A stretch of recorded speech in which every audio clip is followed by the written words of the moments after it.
Okay, everyone, we're about to get started. If we can find our seats, silence our cell phones, as I am doing as well. And if we can close the side doors, the back door, we have the air conditioner off, so it should not get cold in here tonight.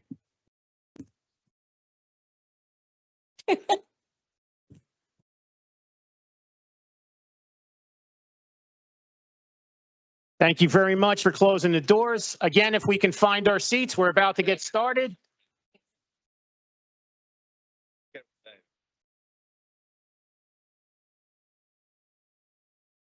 Okay, good evening, everyone. We are on the record. Today is Wednesday, the 11th day of February in the year 2026. This is a regular meeting of the Jersey City Municipal Council. We had a scheduled 6 p.m. start. The clock on my cell phone is showing 6:04 p.m. May we have a roll call for the commencement of this meeting? Councilperson Brooks. Present. Councilperson Zupa. Here. Councilperson Efros. Here. Councilperson Little. Councilperson Gilmore. Councilperson Singh. Here. Councilperson Griffin. Councilperson Lavaro. Here. And Council President Ridley. Here. We have 9 council members in attendance at 6:04 p.m. Can we kindly rise for a moment of silence, please?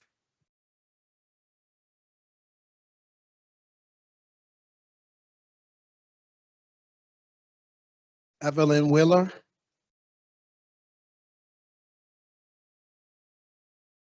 Marquise Flowers.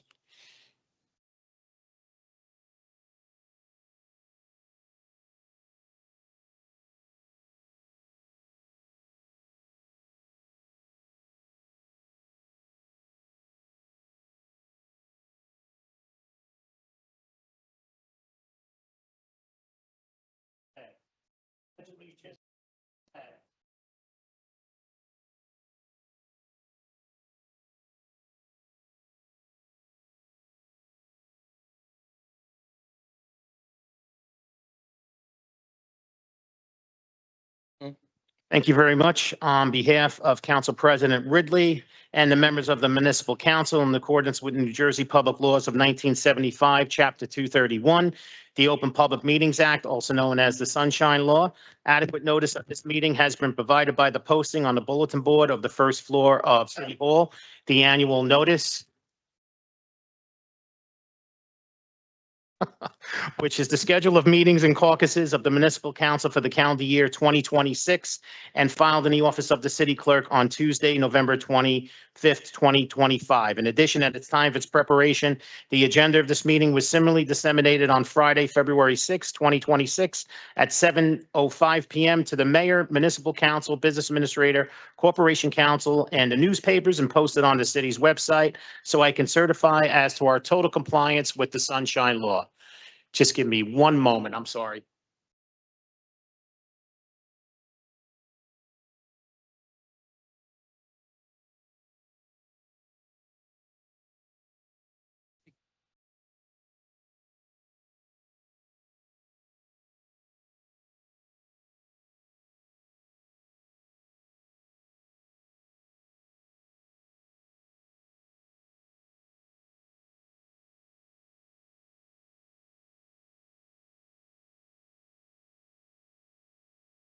If I didn't put the batteries in, they wouldn't be able to talk.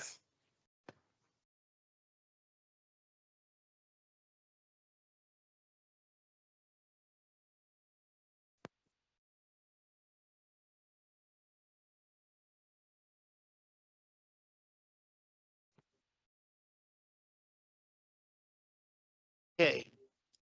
Sorry for that interruption.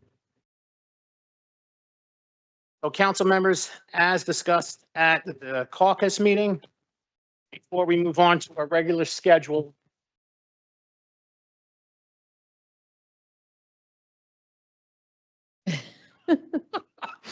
I'm not going to repeat what he said.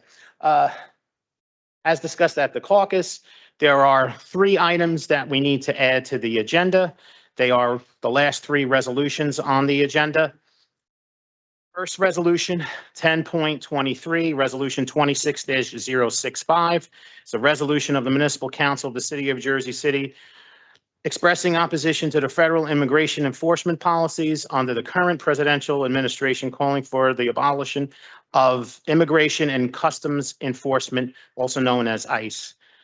Item 10.24, City Resolution 26-066 is a resolution authorizing the City of Jersey City to apply and accept the New Jersey Department of Community Affairs 2026 Local Recreation Improvement Grant Program. And 10.25, Resolution 26-067 is a resolution establishing the Rent Protection Special Investigation Committee and superseding Resolution 25-564. May I have a motion to add items 10.23, 24, and 25 to the agenda? And Motion? why aren't we waiting for, the legal memo? No, that was the other one. No. That was the grant. Oh, that was for the, oh, that's already in it. Second. So we have a motion made by Yes. Councilperson Lavaro, seconded by Councilperson Zupa. On a motion to add items 10.23 through 10.25, Councilperson Brooks, Aye. Councilperson Zupa, Aye. Councilperson Efros, Aye. Councilperson Little, Aye. Councilperson Gilmore, Aye. Councilperson Singh, Aye. Councilperson Griffin, Aye. Councilperson Lavaro, Aye. and Council President Ridley. Aye. Motion carries 9-0 to add items 10.23 through 10.25 to the agenda. Again, before we move on.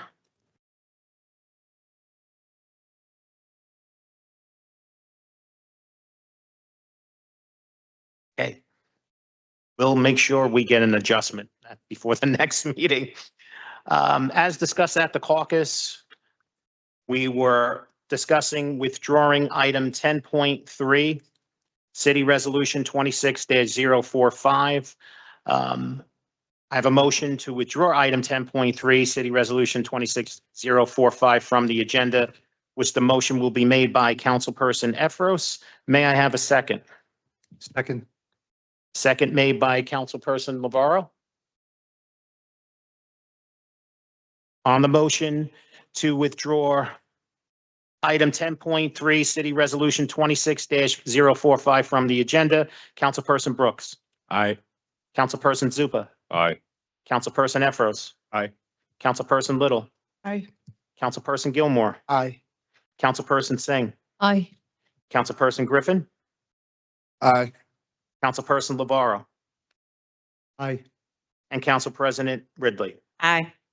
Motion carries 9-0 to withdraw item 10.3, City Resolution 26-45 from the agenda. I believe it's the intention also of the administration to withdraw 10.19 from the agenda. Is that correct, Business Administrator? That is correct. Thank you, Sean.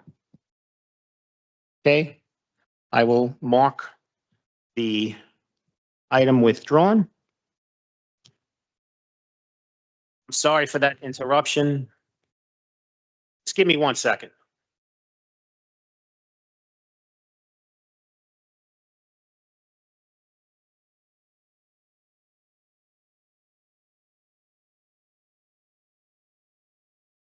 Show us my mom too.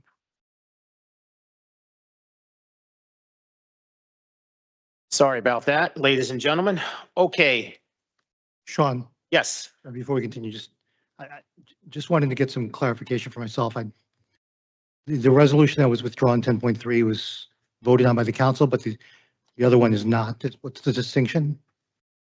so yes, so the distinction is the council is making the motion to withdraw 10.3. The administration was making the suggestion to be withdrawn on 10.19. But the council doesn't have to withdraw it? The council does not have to act unless the administration was not withdrawing 10.19, then the council would have to make a motion to withdraw. The administration has the authority to withdraw any item from the agenda with the exception of a second reading ordinance. In case the council wanted to keep it on and vote on it, would that be possible to override? meeting with- You could do that. You would have to make a motion to place it back on the agenda since the administration withdrew the item. Okay, as a late item, and that would require 6 out of 9 votes? In order for that to be added back on, I don't believe you need 6 votes on that. I don't think so. Yeah, I'm not sure about the 6 votes, but for clarification, this purposes, this is a duplicate item. That's why we're withdrawing it. Understood for this case. Thank you. Yeah. I just wanted to understand procedurally. Of course. All right, with that being said, I have a motion to defer to items 10.4, 10.5, and 10.9, which are the resolutions appointing our finance director, our director, corporation counsel and director of law department, and our finance director also being acting chief financial officer. I have a motion to defer to items 10.4, 5, and 9. Second. Motion made by Councilperson Gilmore, seconded by Councilperson Zupa. On the motion to defer to items 10.4, 5, and 9, Councilperson Brooks, Aye. Councilperson Zupa, Aye. Councilperson Efros. Aye. Councilperson Little. Aye. Councilperson Gilmore, Aye. Councilperson Singh, Aye. Councilperson Griffin, Aye. Councilperson Lavaro, Aye. and Council President Ridley. Aye. Motion carries 9-0 to defer to items 10.4, 5, and 9. We'll do them individually if that's okay with the council. So the first resolution is 10.4, Resolution 26-046 is a resolution approving the appointment of William Vaquera as Director of the Department of Finance. We can go right to the vote, council members, if you're ready to vote. Yes. Okay, Councilperson Brooks, Aye. Councilperson Zupa, Aye. Councilperson Efros. Aye. Councilperson Little. Aye. Councilperson Gilmore. Make sure your mic is on. Aye. There you go. Councilperson Singh, Aye. Congratulations, Will. Councilperson Griffin, Aye. Councilperson Lavaro, I'll also offer my congratulations to both the appointees and, the first 2 appointees from the administration. Speak highly of the administration and are a good start and good direction for the city of Jersey City and some really qualified professionals heading up our finance department and the law department. I vote aye. and Council President Ridley. Aye. Congratulations. City Resolution 26-046 is approved unanimously, 9-0. Congratulations, William.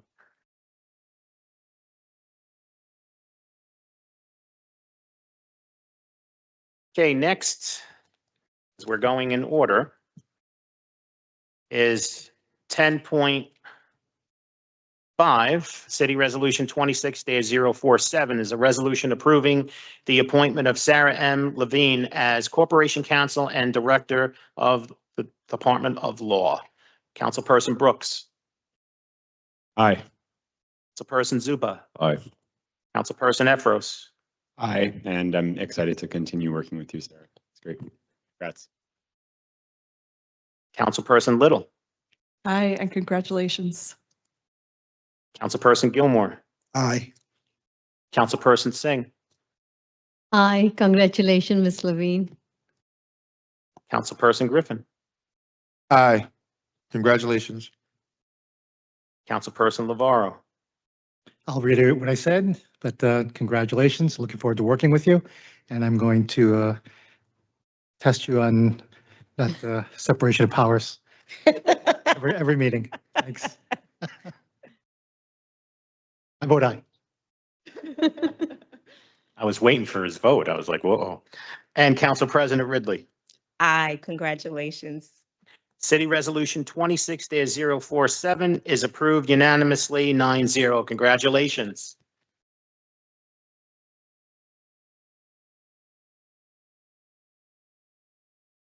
Oh, she was going to. Nice. All right, going in the order, Next is item 10.9, City Resolution 26-051, is a resolution approving the appointment of William Vakura as Acting Chief Financial Officer. Councilperson Brooks. 2-for-1, congratulations. Aye. Councilperson Zupa. Aye. Councilperson Efros. I reiterating, this is not an additional paid position. This is an additional title to do additional work as we desperately need it. So aye. Councilperson Little. Aye, and congratulations. Councilperson Gilmore. Congratulations. Well, you on the hot seat. Welcome aboard. Oh, aye. They're making you sweat already, Bill. You know, I don't understand it. Councilperson Singh. Aye, and good luck, Bill. Councilperson Griffin. Bill, there's a lot on your plate, but I'm pretty confident you'll help us through this, so I vote aye. Congratulations. Councilperson Lavaro. I'll just offer congratulations and condolences. $254 million budget crisis, and looking forward to working with you and on behalf of the people of Jersey City and solving this problem. I vote aye. Thank you. And Council President Ridley. I vote aye. Congratulations. City Resolution 26-051 is approved unanimously 9-0. Congratulations again.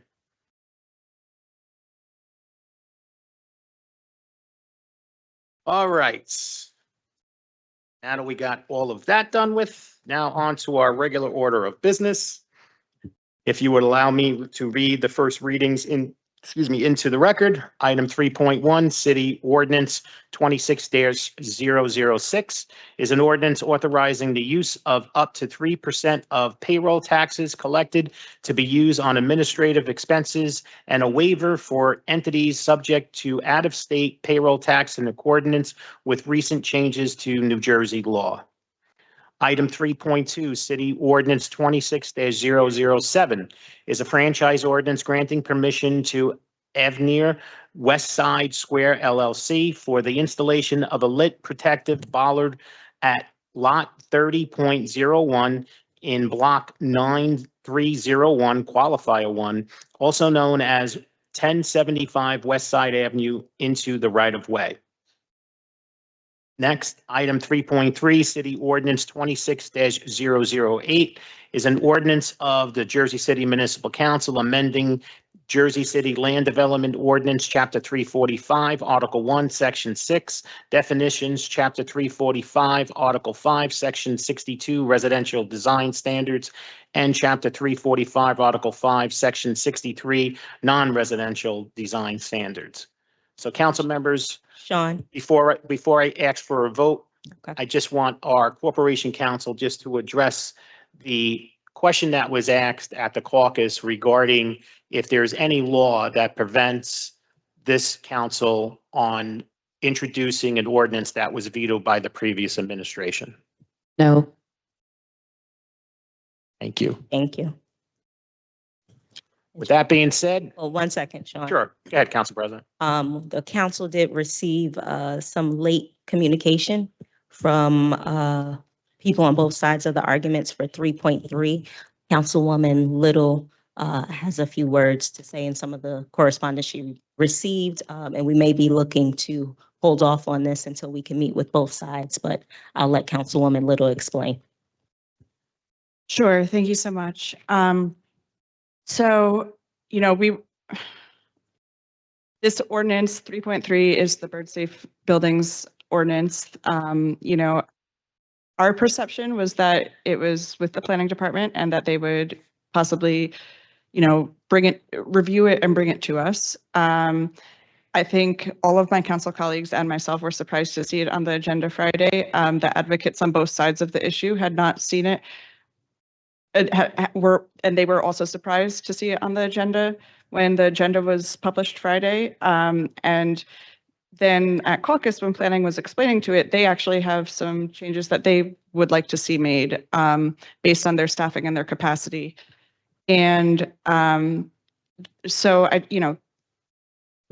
think had considered carrying this to the next meeting, but I think after discussion, I think we will make a concerted effort to meet with the advocates on both sides of this issue. And we will have a lot of homework to do the next 2 weeks, but I think we can introduce it this week and amend it at the second reading. So I just want to make sure I understood that. Are we moving forward with introducing it tonight? We're introducing it tonight, but stating the intention that it will be amended at the second reading. Okay. We just explain for the council in terms of amendments on second reading. Will we be able to vote on it as amended on second reading, or will it require an additional public hearing? I would ask that whatever amendments we have, we review with the law department to make sure they're not substantial changes. Because then kind of what Councilman LeVar is alluding to, we might have to go back to first read if the changes are substantial. Please correct me if I'm wrong, Law. Correct, Council President. Okay, so before they make that amendment, they will definitely check with the law department. So we'll know which way we're going on next meeting. But if they are substantial changes, then we could still continue with the ordinance. We would just have to do another first reading and then the second reading. That is correct. Okay. I'm not sure. I'm not an attorney, so I'm not sure what your assessment will be, but we will work with we will work to get the amendments to you in a timely fashion and go from there.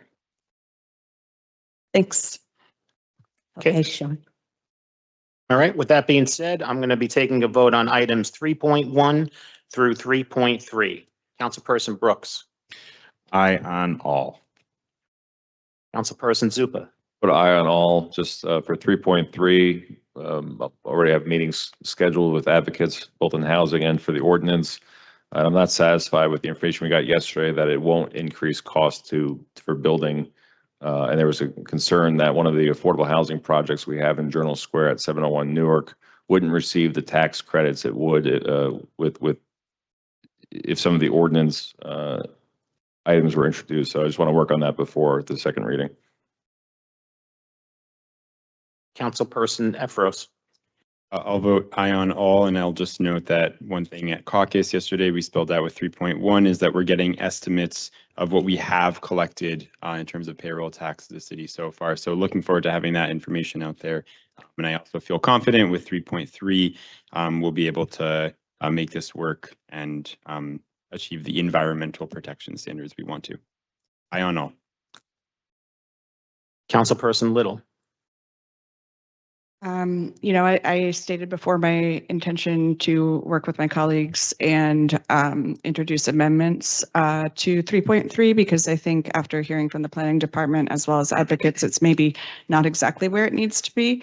That being said, I do very much support having a bird safe buildings ordinance on the books. We are at a really important place on the Atlantic Flyway, and the birds are a very important part of our ecosystem.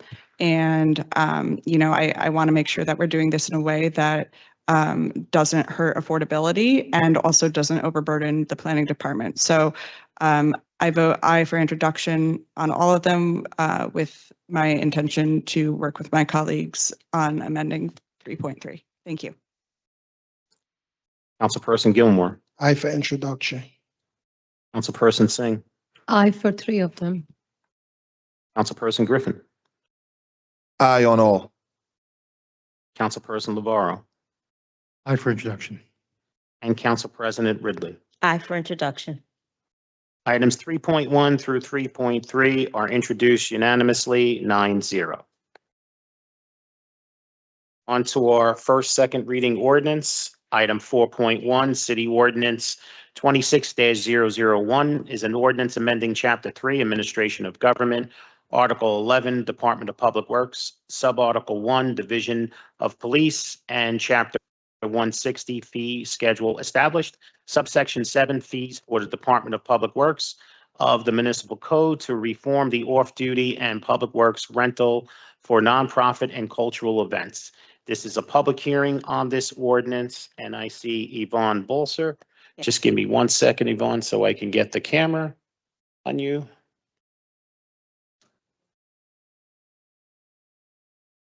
And we'll start your time when you're ready. Okay. I read this ordinance and I understand it's about sharing costs with these ethnic parades. But this is the problem with this ordinance. It doesn't explain how much money the city will spend for the year. We should know this by comparing previous years when we had parades. Jersey City is looking at a major tax increase. When the mayor said it is $254 million that we're in a hole, that is similar to what the Board of Ed lost when they lost state aid. And the school taxes doubled. So my problem is this. You should pull this, rework it, and say we're going to have X number of parades, and it should be a somewhat dollar amount. I mean, it is just too loose. This is how we get into trouble. We don't have a tight enough financial cost attached to things. It is very vague. You can have 10 parades, you can have 50 parades. What will this cost? What will the city spend, the bottom line? And since we're in this crisis, we can't be this way. The slippery slope happens because of ordinances like this. My suggestion, redo it, come back. You want parades, fine. Put a dollar amount and saying we're not going to go above this amount of money. Thank you very much.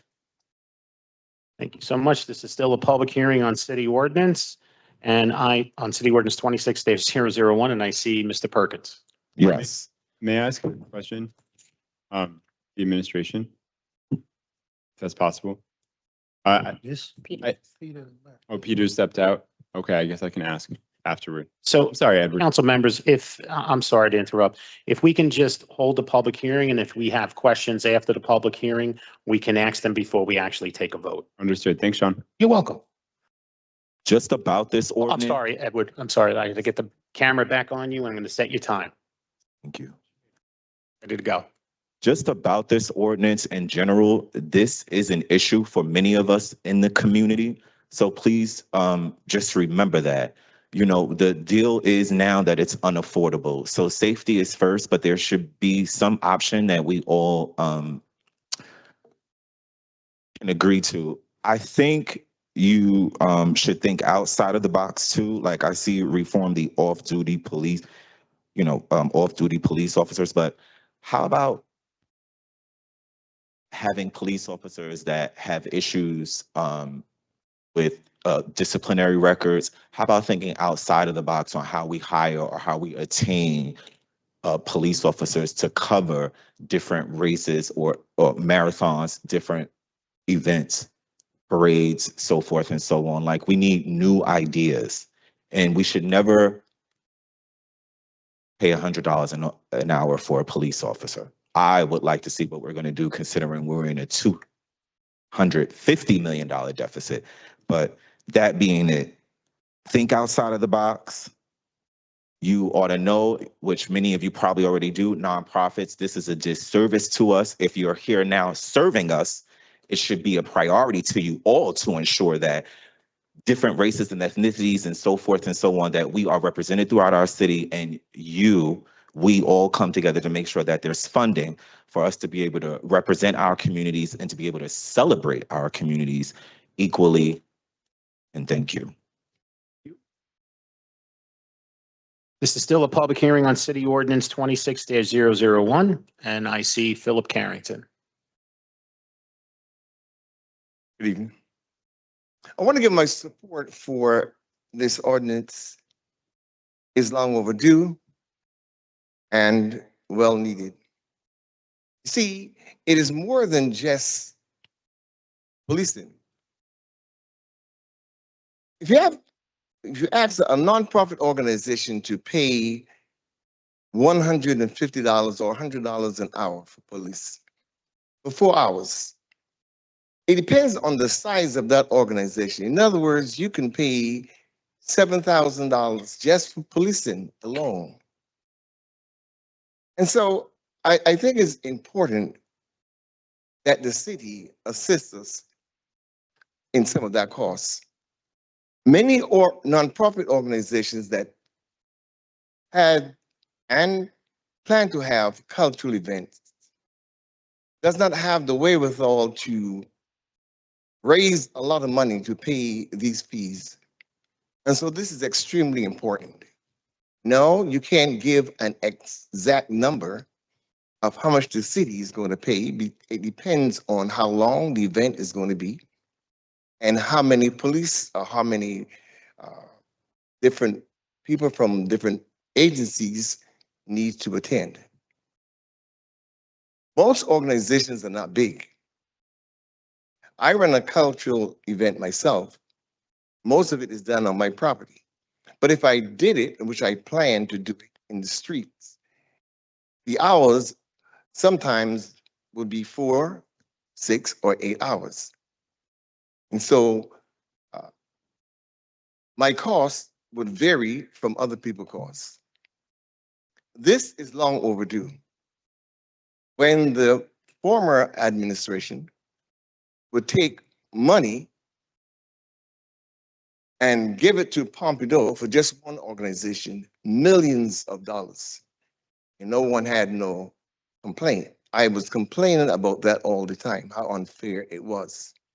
And I'm pleased to see that this administration decided to just cut Pompidou out. It's not needed, but this is needed in these different departments. And so I want to support this wholeheartedly. Thank you. Thank you. This is still a public hearing on City Ordinance 26-001. Any other member of the public wishing to be heard, please come up to the podium and state your name for the record. Motion. Second. Motion to close the public hearing was made by Councilperson Gilmore and seconded by Councilperson Lavaro on City Ordinance 26-001. Councilperson Brooks. I think This is to close the public hearing. to close the public hearing, blah, blah, blah, blah. Aye. No problem. Councilperson Zupa. Aye. Councilperson Efros. Aye. Councilperson Little. Aye. Councilperson Gilmore. Aye. Councilperson Singh. Aye. Councilperson Griffin. Aye. Councilperson Lavaro. Aye. And Council President Ridley. Aye. Motion to close the public hearing on City Ordinance 26-001 is approved 9-0. So, Councilman Nethros has a question. yeah, Peter's still not back? Well, let's let him get his question out. If it's something the law department can answer, then we'll take it from there. If not, then I would ask Sean that we defer and move on to 4.2 and come back to the vote on 4.1. Thank you. I don't know that this is going to sway my vote too much, but I just did want to acknowledge Ms. Yvonne Balser's question. I appreciate the question about the costs. I recall seeing a figure that it would be based on previous years, like parades and cultural events. This would be around $500,000 that the city would spend in a year. And I just wanted to get verification that that was like the ballpark figure that the city was estimating.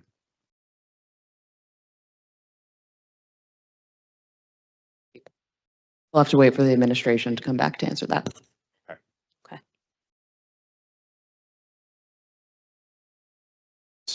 okay. So as spoken at the caucus meeting, there's a couple of typographic errors that were made on this ordinance. I don't know if you would want to move to amend the ordinance while we're still waiting for Peter. I won't ask for a final vote until Peter is able to answer your question, Councilperson Efros. But if you're willing to make the amendments on the ordinance, it's just two typographical errors that were one on page 1 and one on page 3. I'll make the motion. Second. So Councilperson Lavaro is making a motion to amend City Ordinance 26-001. And seconded by Councilperson Efros.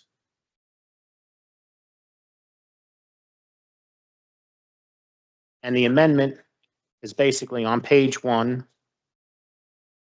Underlined special cultural events include cultural and other neighborhood festivities, festival parades that receive a permit from cultural affairs. Number 12 is stricken out and it should be number 11.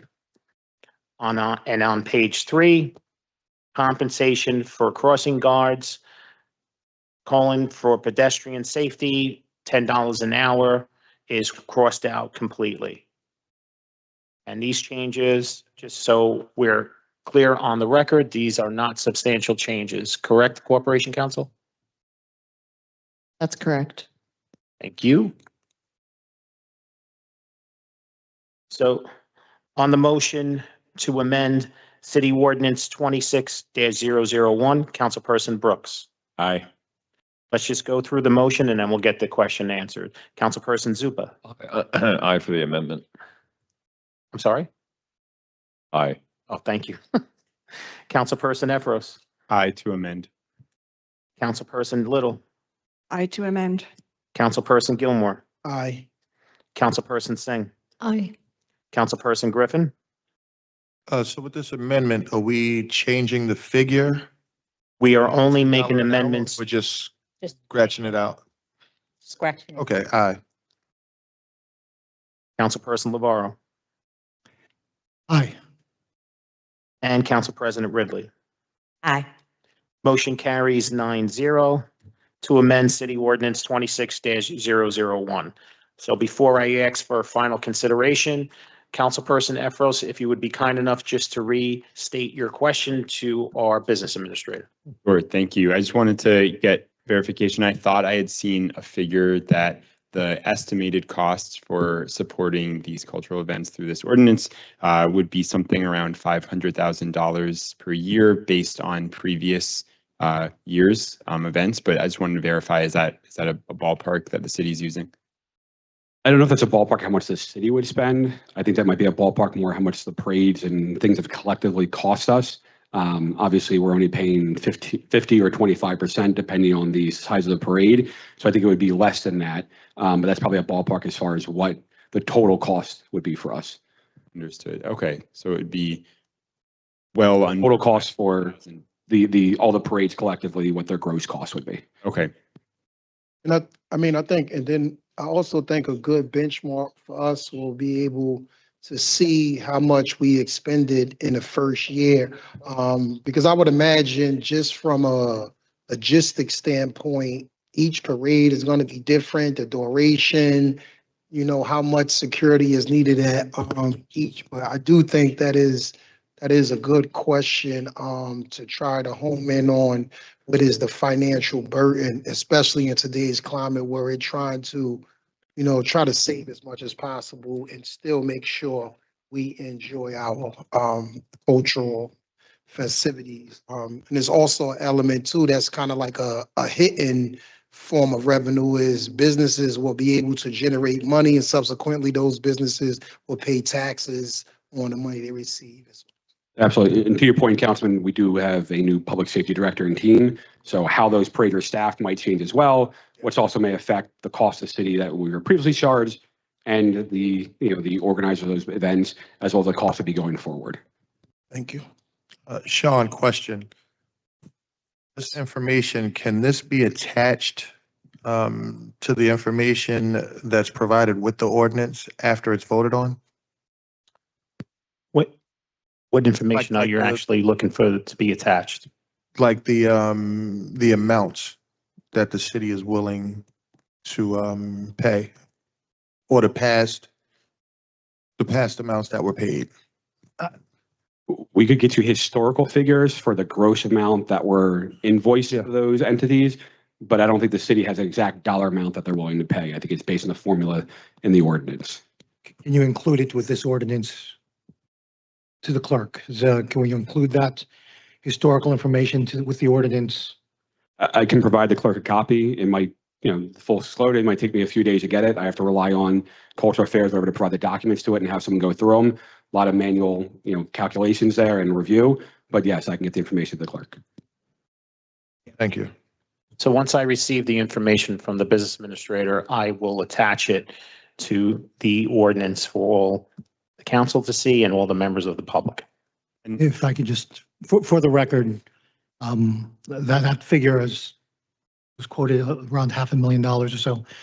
But my recollection, or at the press conference that the mayor did on this, was that the actual cost of the city would be less than $100,000, based on historical figures. So, but it would be good to have that on the record and included with the. And just could we request regular updates throughout the year on the cost to the city, maybe a quarterly update, just so we can kind of keep check on how much it's costing? Because, you know, less than $100,000 sounds reasonable to make sure that we can, you know, support our cultural events. But So I'll convey that to the Office of Cultural Affairs. I really appreciate that. Thank you. All right, council members. So the final consideration and adoption of City Ordinance 26-001 as amended, Councilperson Brooks. Before I vote, I just want to say thank you for making the changes. And with regard to the 3-year cycle, I believe that we're in the 3rd year, calculating from 2014. So I vote aye. Thank you. Councilperson Zupa. It's important that we celebrate the diversity that makes this city great. And we all show up to the parades, wave our flags, take our pictures as politicians, but we can't charge $20,000 to nonprofit groups for holding events. And I do want to note, this isn't making the parades free for people. It's just limiting the costs to something more reasonable so that we can celebrate those events. Something the city should look into, though, is ways to alleviate the cost of the city. So ways of doing that is hiring Class 2 police officers, or hiring the officers through our special improvement districts, which is at a lower rate than the usual overtime rate. So our public safety won't miss out on working and being compensated, but it'll be at a rate that is associated with nonprofit groups. I vote aye. Councilperson Efros. I look forward to proliferation of amazing cultural events on top of the amazing ones we already have. So I vote aye. Councilperson Little. I very much recognize the need to make these events affordable for a wide variety of cultural groups that form the heart of Jersey City. I also would like to echo Councilman Efros's request that we get quarterly updates on the cost to the city. But I am happy to vote aye.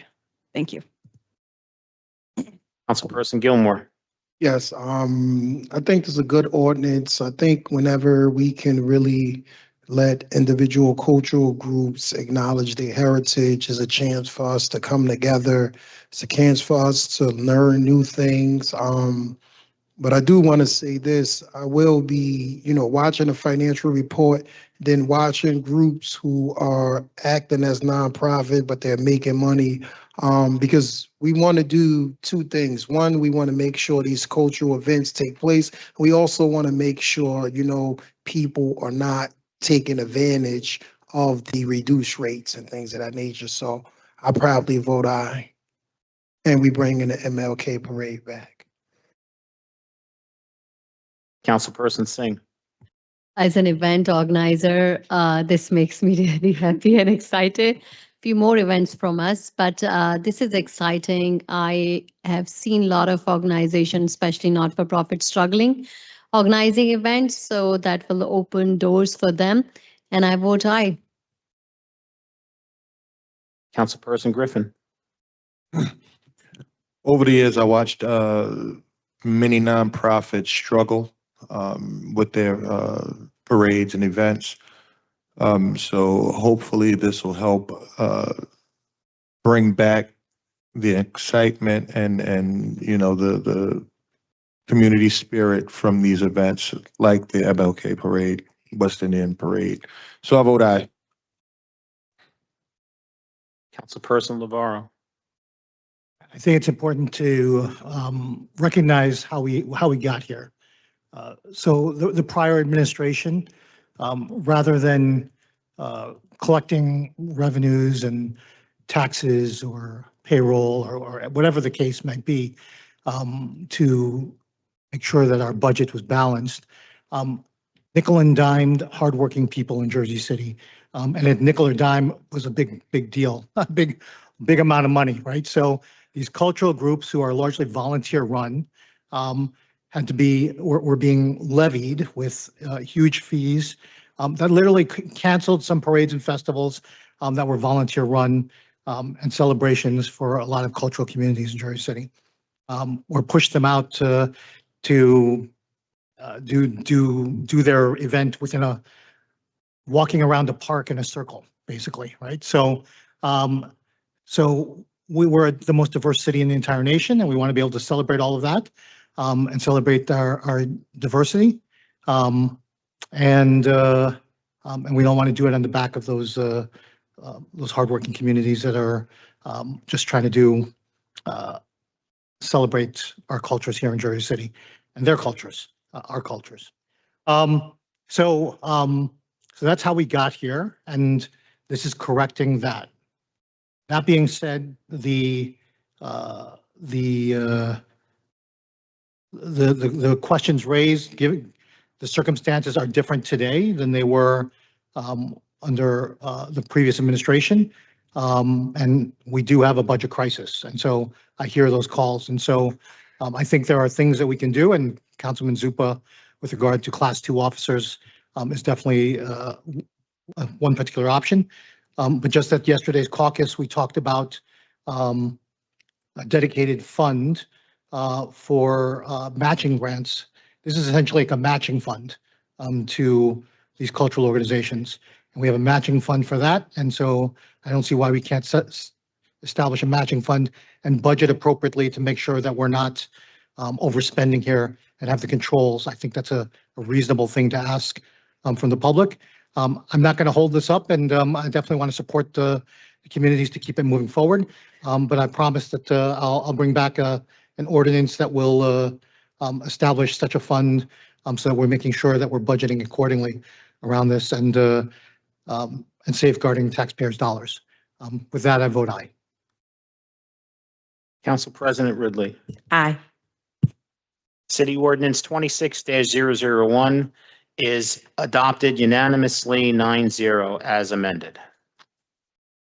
On to our next second reading ordinance, item 4.2, City Ordinance 26-002 is an ordinance supplementing Chapter 332, Vehicles and Traffic, Article 9, Parking for the Disabled of the Jersey City Code, designating a reserved parking space at various locations throughout the city. This is a public hearing on this ordinance. Any member of the public wishing to be heard, please come up to the podium and state your name for the record. I see Philip Carrington.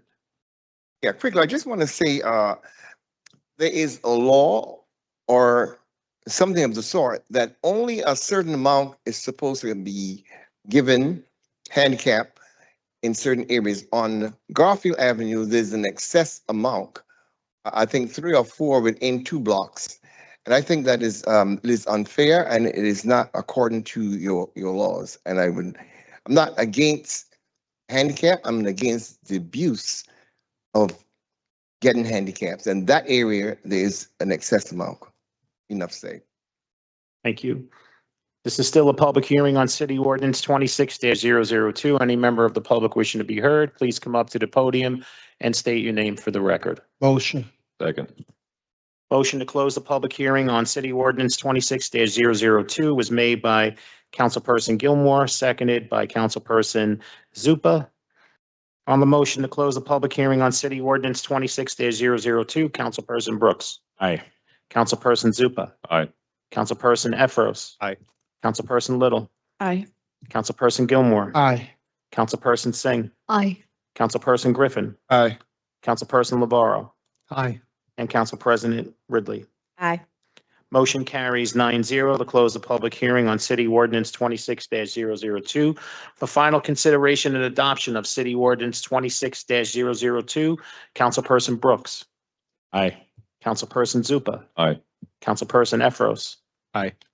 Councilperson Little. Aye. Councilperson Gilmore. Aye. Councilperson Singh. Aye. Councilperson Griffin. Councilperson Navarro, Aye. and Council President Ridley. Aye.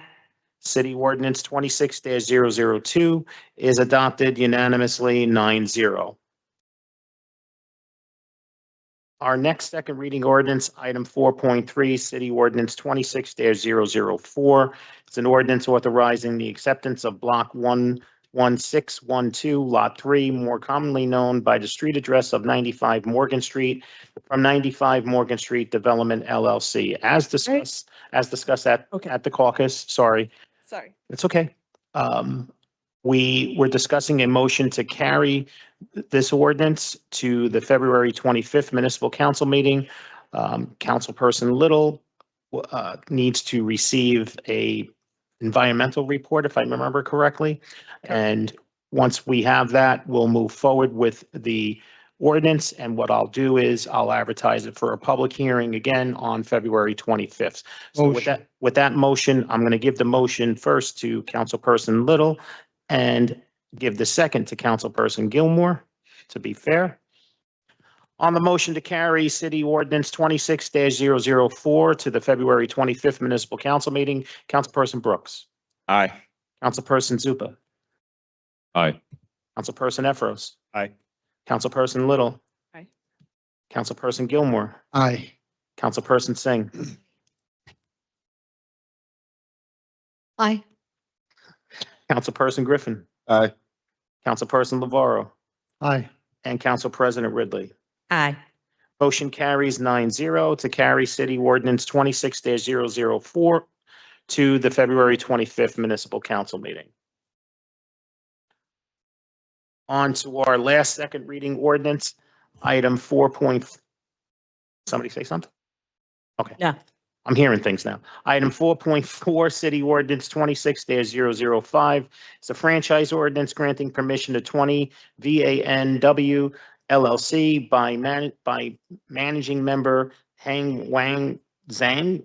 I'm mispronouncing that. I apologize. Allowing the installation of concrete stairs that extend into the right-of-way beyond the boundary lines of Lot 38, Block 12003, and are for the benefit of Lot 38, Block 12003, commonly known as 20 Van Wagon Avenue, Jersey City, New Jersey. This is a public hearing on this ordinance.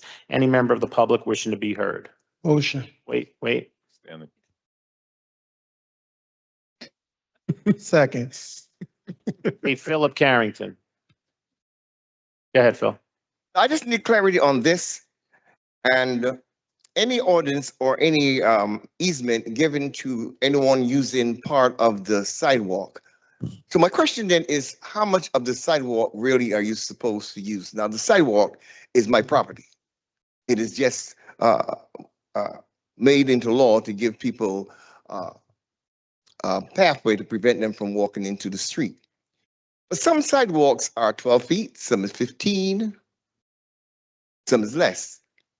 If a person have 12 feet and you take off 3 feet to make a step for that building, is that incorrect or is it proper? In other words, how much space is allowed for walking on a sidewalk? Let's be clear. The sidewalk is owned by the property owner. According to meets and bounds, your meets start from the curb and bound to wherever else is end. So the sidewalk is our property. I have to fight people all the time, every day, you know that. They tell me the sidewalk is it is my property. It is my property.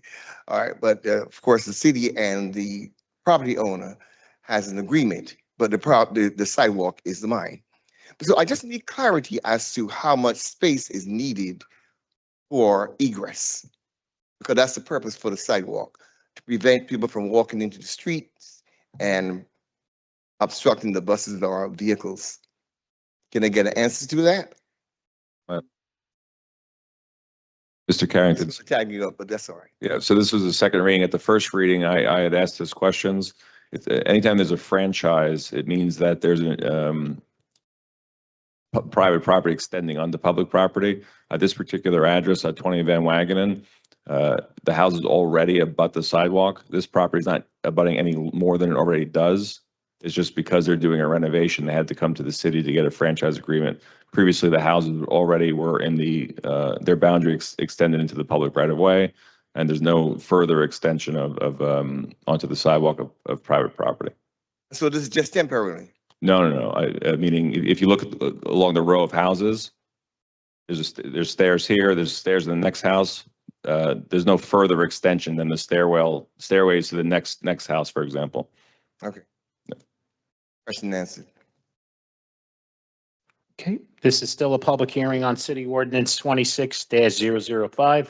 Any member of the public still wishing to be heard, please come up to the podium and state your name for the record. Motion. Motion to close the public hearing on City Ordinance 26-005 was made by Councilperson Gilmore. May I have a second? Second. Second by Council President Ridley. On the motion to close the public hearing on City Ordinance 26-005, Councilperson Brooks. Aye. Councilperson Zupa. Aye. Councilperson Efros. Aye. Councilperson Little. Aye. Councilperson Gilmore. Aye. Councilperson Singh. Aye. Councilperson Griffin. Aye. Councilperson LeBarrow. Aye. And Council President Ridley. Aye.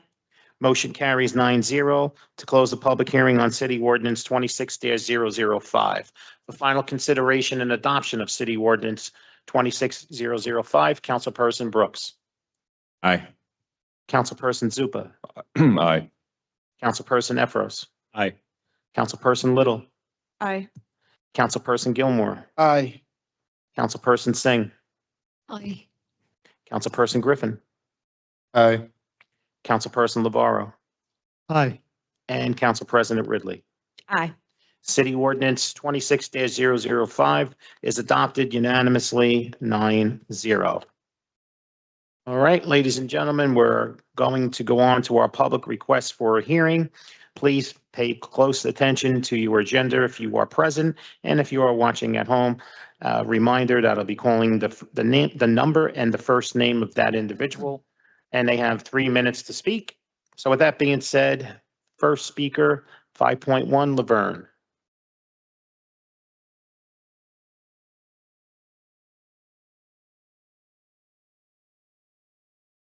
Evening, council. I'm sorry I missed your first council meeting. But 2 weeks ago, I fell on the ice in front of my door. I hurt my whole right side. But I thank God I can still get around. And I'm here tonight pleading for help. I called Councilman Gilmore.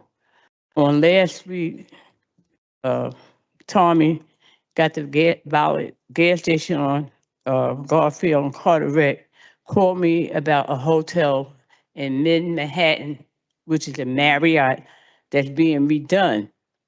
And he found it not robbery to offer me the furniture. The furniture, each floor, they doing 30 rooms at a time with king and queen. I'm getting these pictures to you. King and queen beds. Can somebody take this? They can start looking at. It's king and queen beds.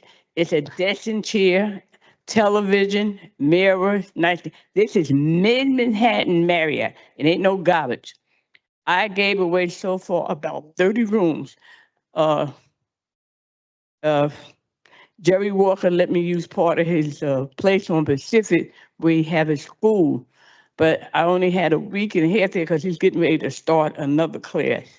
But people came from bandwagon and car. People needed furniture. And the lady cried. She said, "Miss, thank you." She was sleeping on the floor. And I gave her 2 beds, the TV, nightstands, the beautiful lamps. The furniture ain't no garbage because I can't afford to stay in that Marriott. I'm a Marriott member.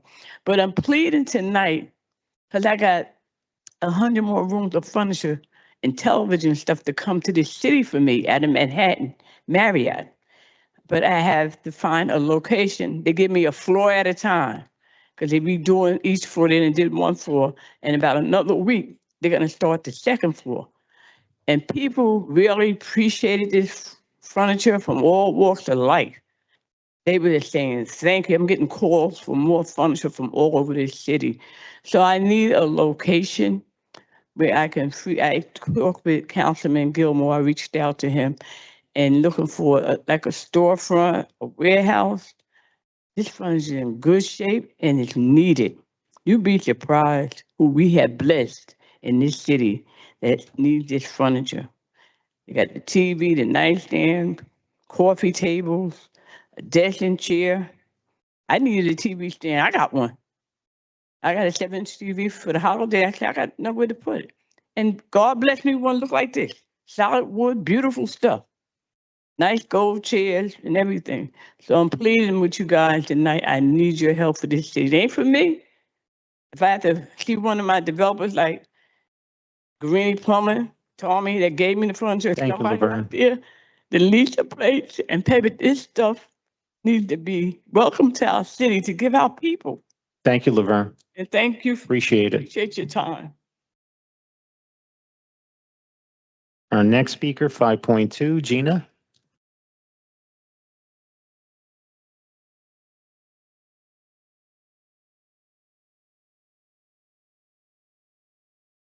Good evening. Gina Davison. I'm a resident of Ward B. I'm active in the community and on council, but I'm speaking on my own behalf as a resident tonight. Since 2023, we have been saying justice for Drew. Justice for Drew. And now we are also saying justice for Tyshawn Rogers. And so today I'm here to talk to you about accountability and legacy. And I want to thank folks from the outgoing council like Mr. Gilmore, who did things like hold our public safety director accountable. Thank you for the work that you do.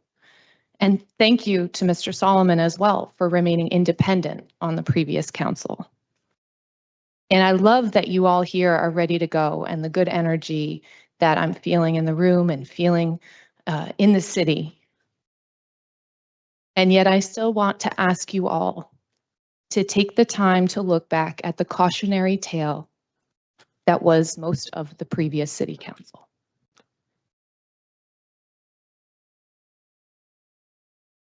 I would encourage you to look back at the recordings of the last few meetings.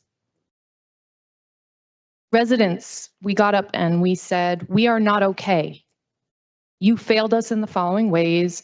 We wish you had heard us. We are struggling with housing. We're struggling with jobs.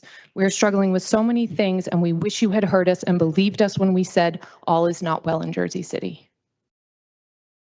Gentrification is not progress.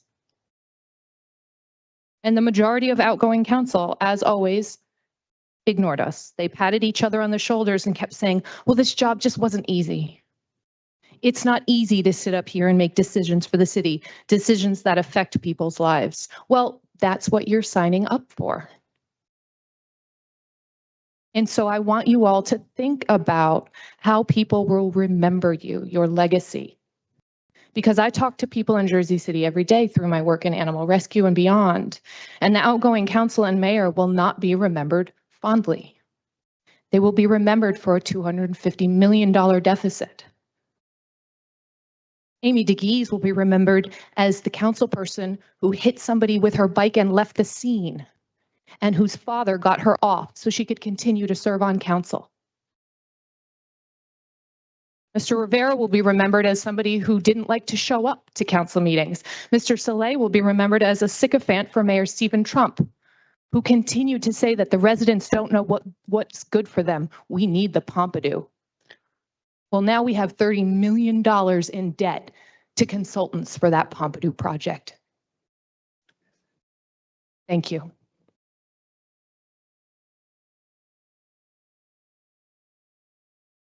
Our next speaker, 5.3, Tina.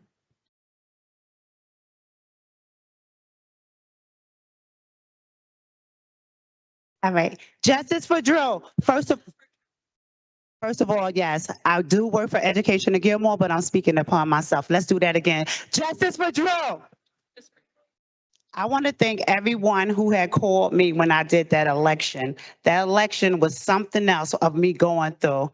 First of all, I just want to thank God for my boss for stepping out there because I went on a team that I thought that was a team. But I guess when you lose, you forget about your team. And I end up having to call my boss for help. So I want to thank you. It showed you what type of loyalty you was for coming back out there to help me because the person I was running with left me and that messed me up. But you came to help me. So that just showed how honest you was of that situation. Also, I want to say to y'all, we can all line up and let's go to New York so we can get our money back from Steve and have a sign at his job and say, give us our money. Let's keep the families in prayers in New York. A lot of families lost their life through the coldness of the warmth of how cold it was inside of New York and all over here in Jersey City. I just want to thank everyone who took a part of riding around with me at nighttime to make sure we didn't have anyone outside. The reason why we was riding around because we deal with homeless. They come to me for blankets, coats, and cover. So we wanted to make sure we brought them to the warm space so they wouldn't get cold, so we wouldn't have the same problem like New York had. We did have problems with landlords that y'all need to get it together. It's not your fault. We already know why they came here, but we need to make some type of rules so the water won't break, the heat won't go off, and the people won't continue to complain about their apartment. Also, I want to give you something, Sean.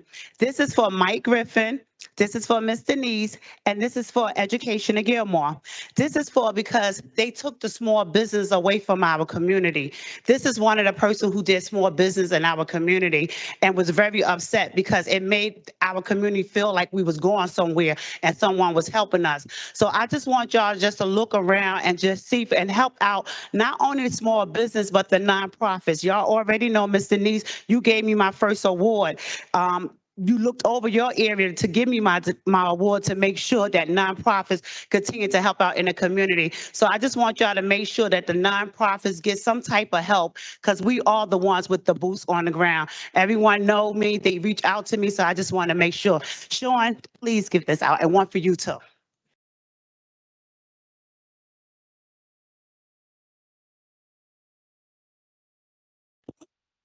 Sean, is that vegetarian by chance? Thank you, Tina. Council President, I'd like to make a comment. So to the administration,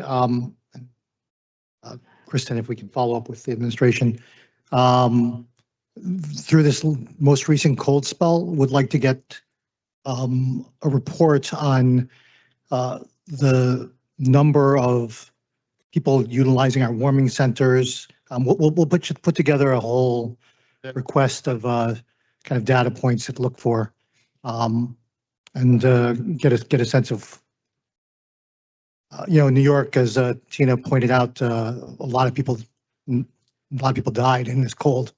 I'm curious. I'd like to know what those numbers were in Jersey City. I was thinking about that myself. So, okay. Thank you. Okay. Our next speaker, 5.4, Philip.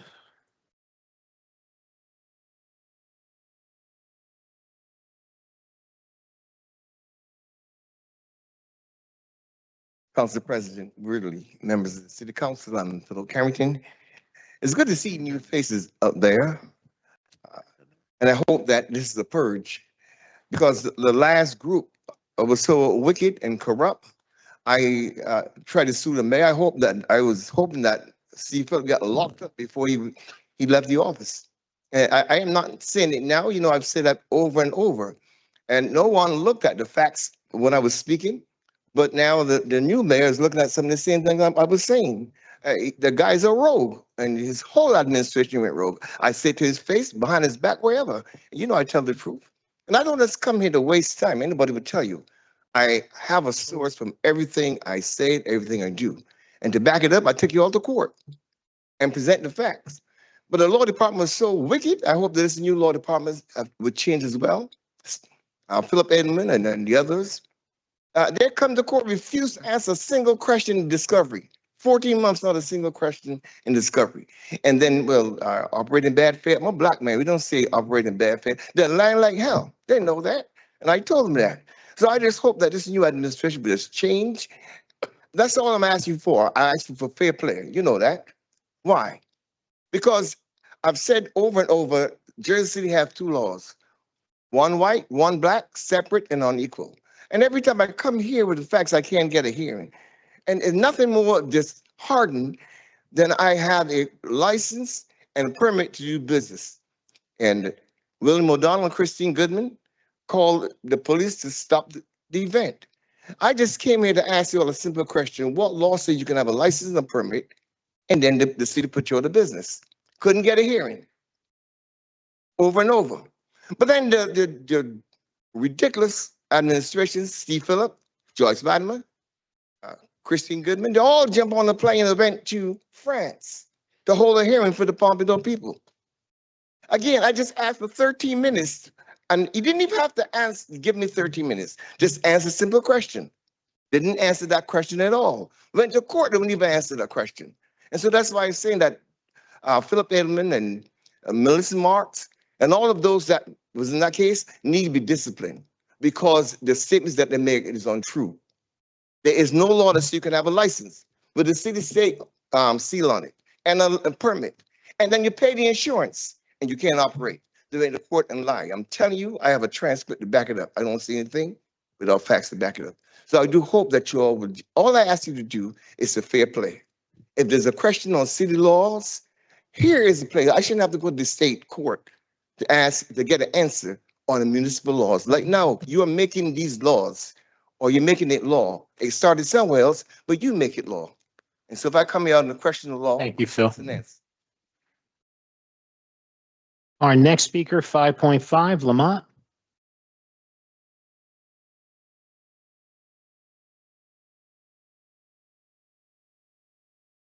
Hello, everyone.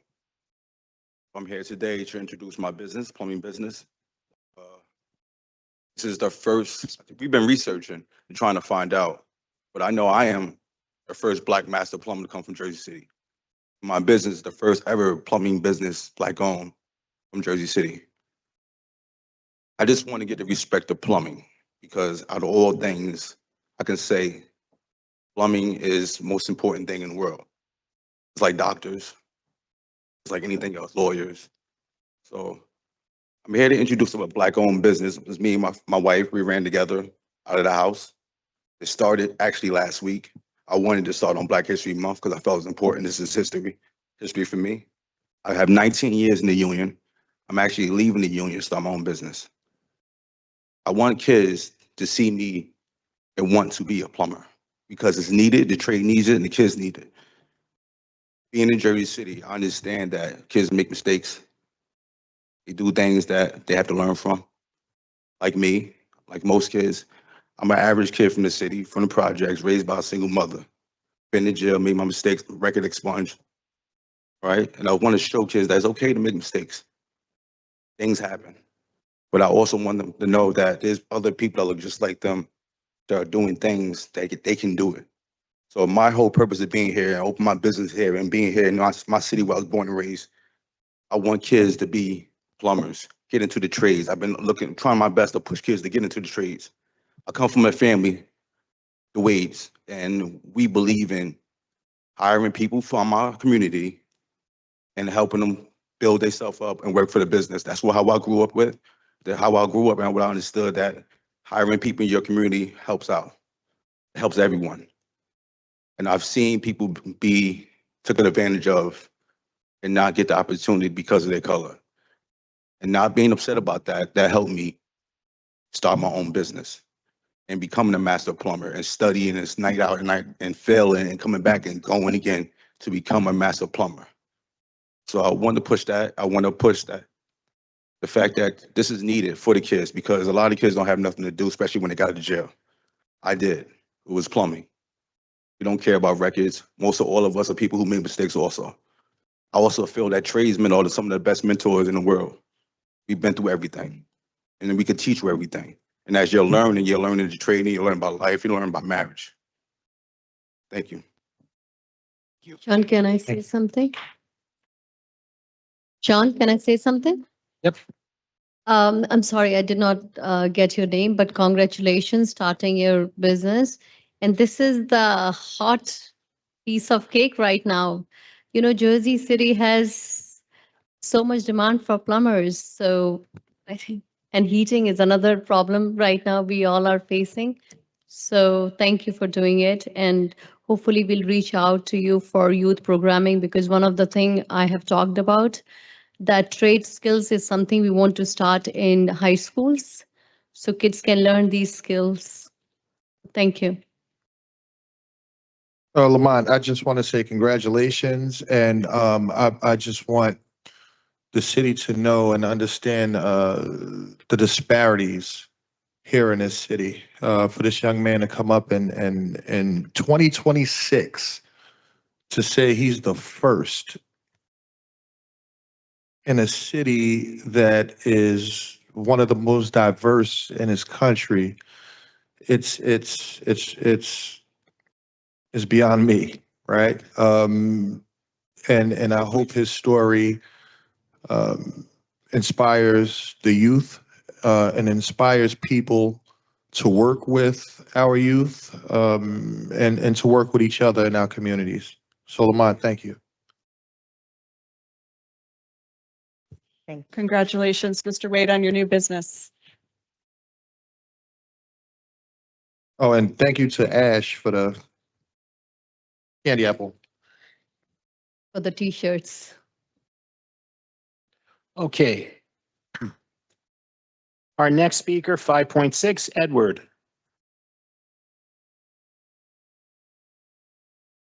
Good evening.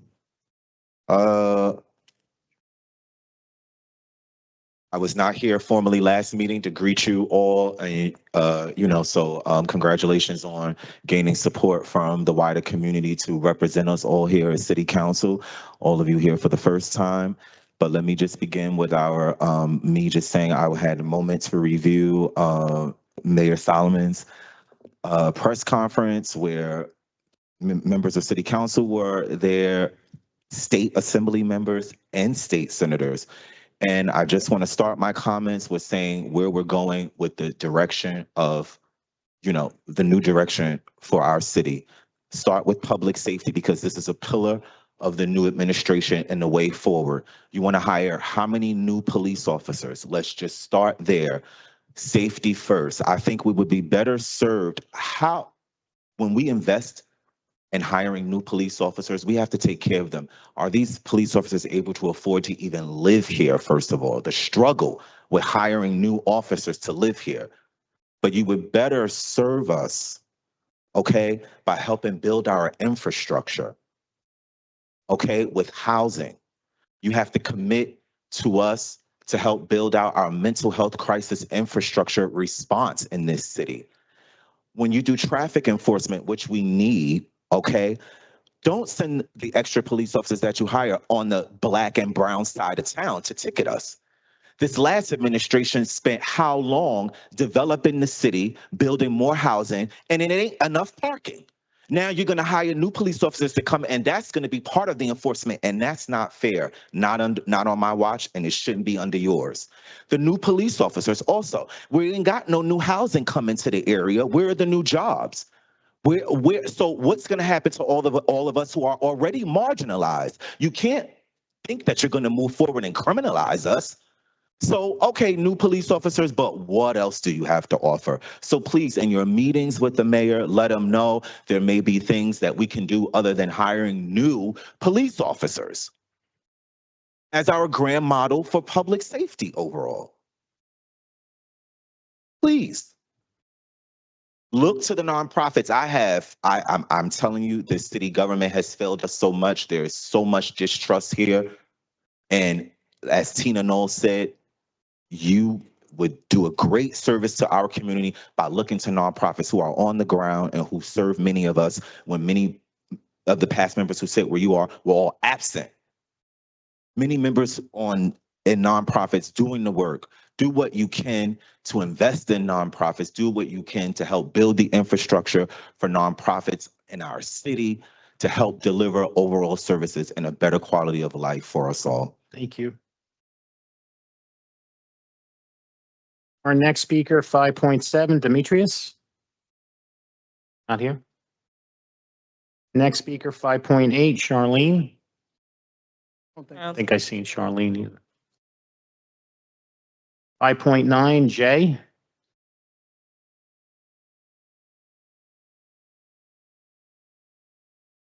Jay Barksdale, Jaybarksdale. My spouse and I moved to Ward E 16 years ago. And we're very happy. Hi, Councilman Little. Hi, everybody. I'm speaking about the ordinance 4.3, actually. Those of you who don't know it, I see it every day because 311 Washington Commons envelops it. And it's probably here to there and here to there. It's not a large space. And it only gets morning light. So if you plan to make it a park, if any history is to be followed, there'll be a huge sky rise right across the street in a few years. So unless you want to make a fern and moss garden, which would be beautiful, actually, don't do that. Whatever you do, please don't give it back to the Boys and Girls Club. You see boys and girls there twice, maybe 3 times a year. The rest of it is just there. The adults plant things, and it's very pretty to look at, but there's ugly hurricane fences. They did build an apiary, I'll give them that. I think we should have public meetings for environs.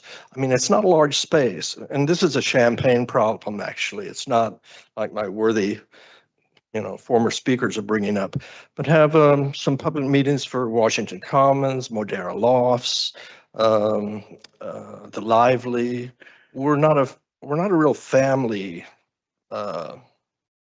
neighborhood. It was all warehouses and construction, and there's no parks to speak of.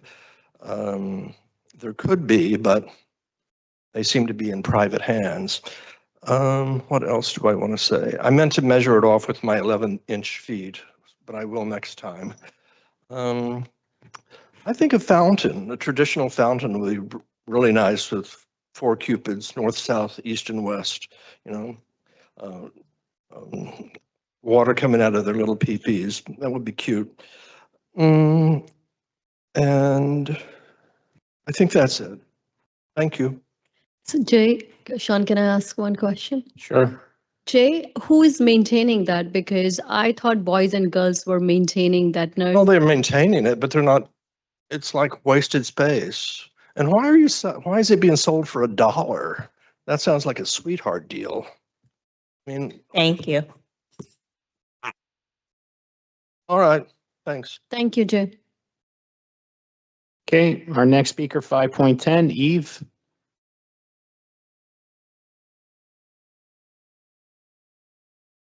Hi, I'm Eve Taylor from Ward E.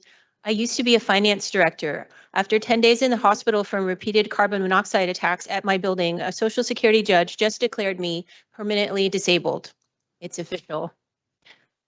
This is a direct result of Jersey City Hall's 6 years of refusing to collect municipal fines revenue, specifically refusal to enforce Chapter 260 and Fire Code.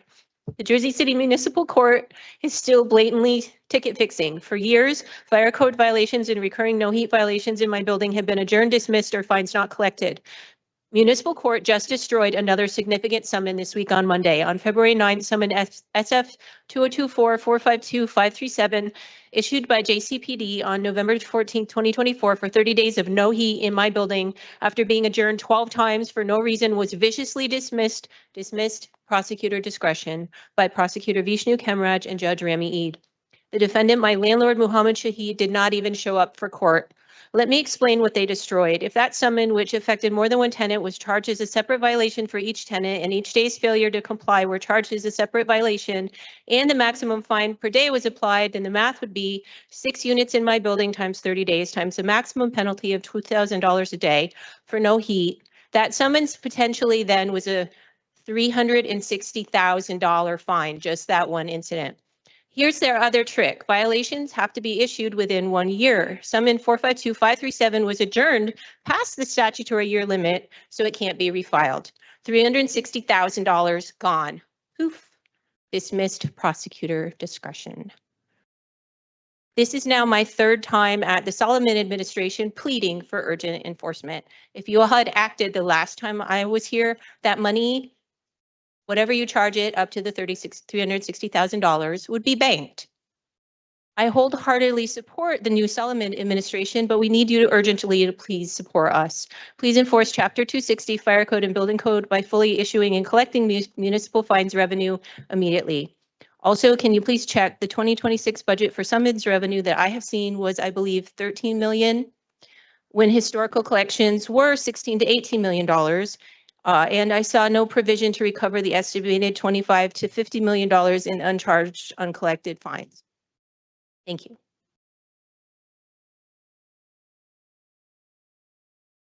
Our next speaker, 5.11, Eliza. Here. 5.12, Mildred. 5.13, Yvonne.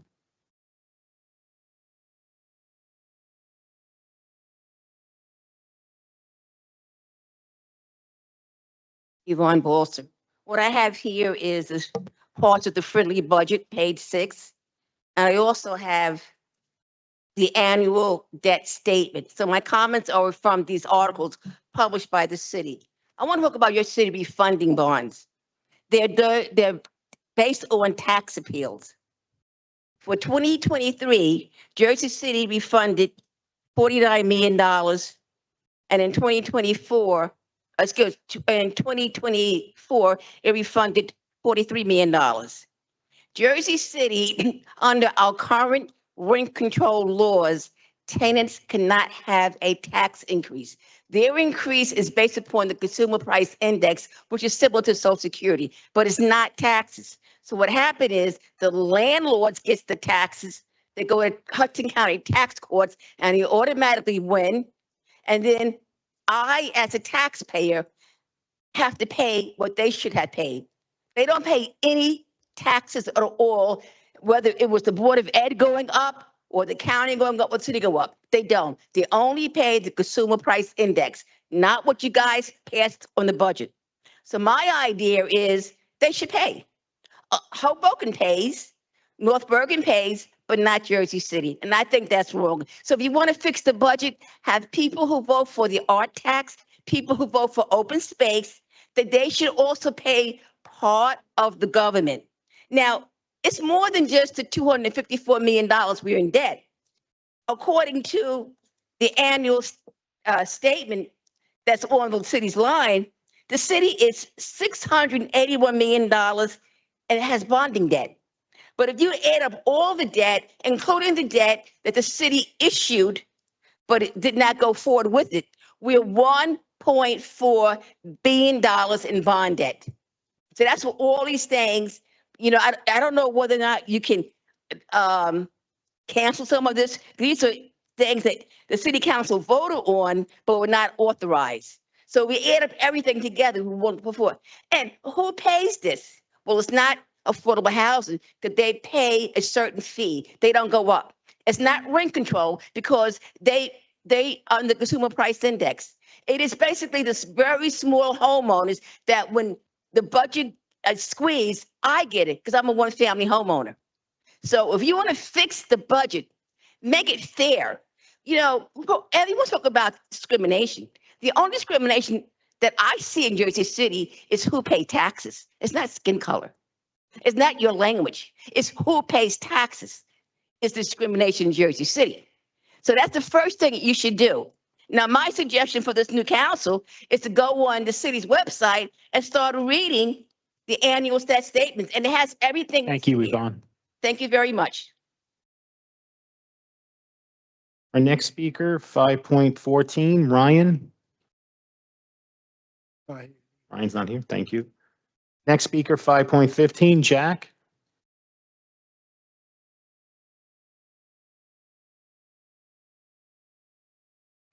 I'm here to speak about the pilot executive order. I'm just trying to be constructive. Last council meeting, I think, Jake, you had some questions around the role of the external auditors, and Michelle, my friend Michelle over there, referenced a 2019 audit sanctioned by the Jersey City Board of Education that suggested the city was losing $70 million due to non-compliant pilots.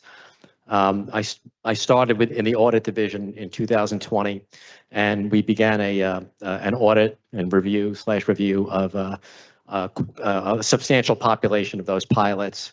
3 external audit firms did about 13, and I did about 117 over 2020. So just to give you some process, after the agreement is reached and codified, it becomes operational. The developer then makes, payments quarterly in accordance with the terms of the agreement. And by statute, the developer needs to send independent audit reports by their CPA firm that they pay in accordance with generally accepted accounting principles 90 days after their year end. So this is a design check and balance as these are relied on to validate, the gross revenues that the entity is collecting and paying, a percentage to us per the agreement. And most importantly, and also compliance with the other aspects of the long-term tax exemption law with respect to excess profits. Failure to provide these reports leads to a possible default that they have 60 days to cure. So the Board of Ed audit asked for a sample of those reports that were not provided, and I don't know what happened back then. They weren't able to get them. This was before my time, but they hypothetically assumed they weren't available. And, we're really speaking towards the potential lost revenue if we didn't have any of those. So it was a bit exaggerated, frankly. And, it was, like I said, before my time. So when I got there, we focused on multiple aspects of the audit, primarily focusing on our internal processes, and then some other legally focused aspects that might still be outstanding. And so I have like I did an audit. I have a copy of a rough copy of a draft that I used when I went over it on a Teams meeting with the city council. So it exists somewhere, but it gives you a good flavor for what's involved with pilots and that sort of thing. So in the interest of cost containment, before engaging third parties, I think, and this probably goes for all consulting agreements, the major finding that I had was that the level of staffing there and the internal controls have been, and that have been documented by our own external auditor, need to be addressed first. The pilot has one person down there. Sorry. And it's a large population source of revenue. Sorry. No, I wouldn't get through that. Jack, thank you. Thank you so much. Yeah, Zeke, my legislative director, is going to talk to you because we'd love to sit down and get some more information. And thanks for your work for our city. Okay, our next speaker, 5.16, Sophie. Sophie here? No? 5.17, Lauren? Or are you Sophie? Lauren, come on up, Lauren. I'll get to know your face better. I'm sorry. Oh, it's fine. It's fine. Thank you so much. I want to say thank you to the council for their service. Obviously, we're coming into Jersey City at a very intense time with a lot of needs. So thank you so much for taking your service so seriously. I am here to talk about the bird-friendly design standards, where there was a first reading tonight. I know we've been talking with many of you about them, and I just want to really emphasize again, I said bird-friendly design standards. There is no specialty glass mandate in the standards. We support the goals, and we just want to underscore that there is no evidence it slows or stalls housing construction. New York City shows us that. But I'm going to back up. Why do we care so much?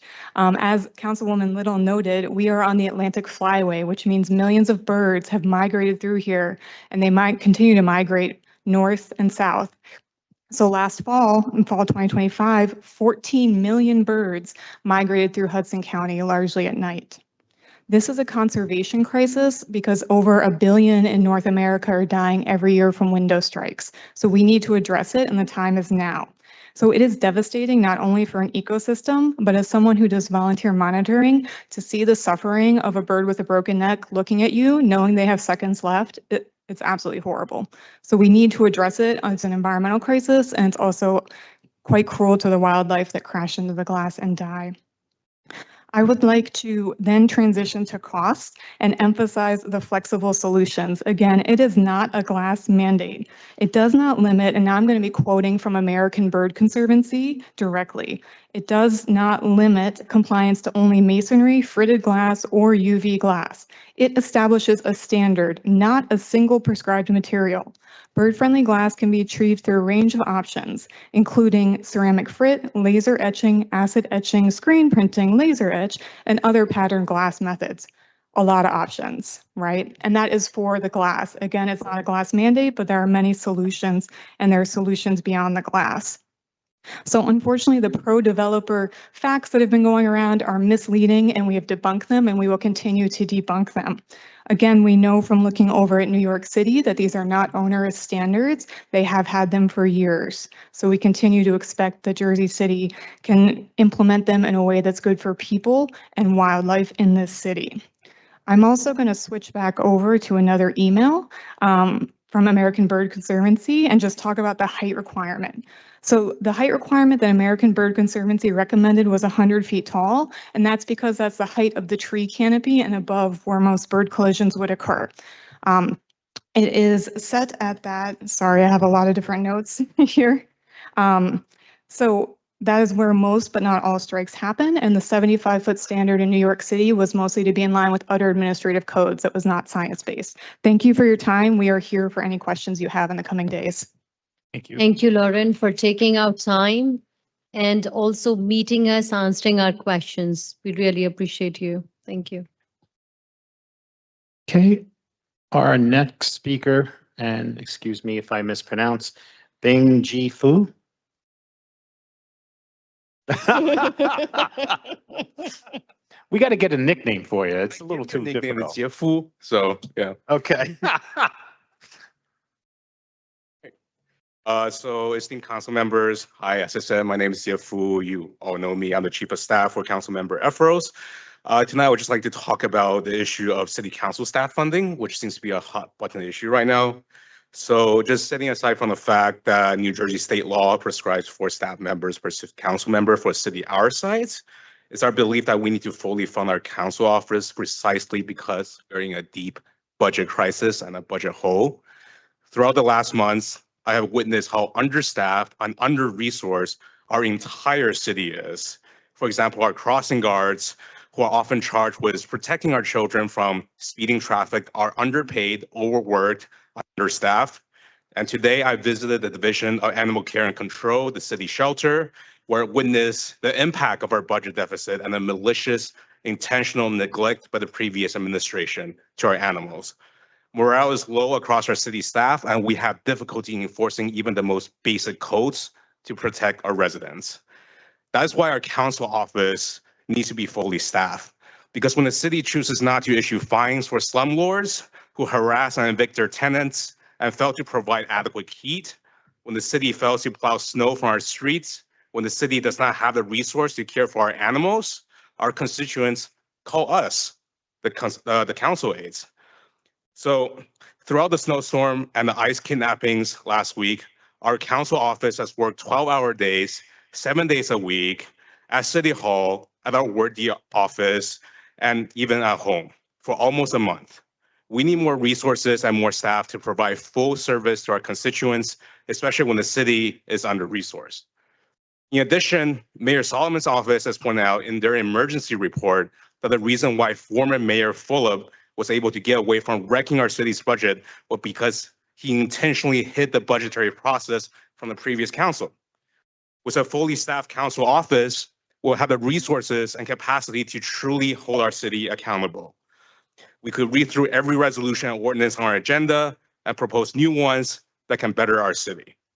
I understand the resolution for full staffing has been withdrawn pending negotiation with Mayor Solomon, but I still want to call on this council and the mayor to support funding our offices. If you want a city that works for its residents, a city that our constituents feel feel proud to call home, then I urge you to support our proposal. Thank you and have a good night. I yield my time back to Sean. I just want to add here,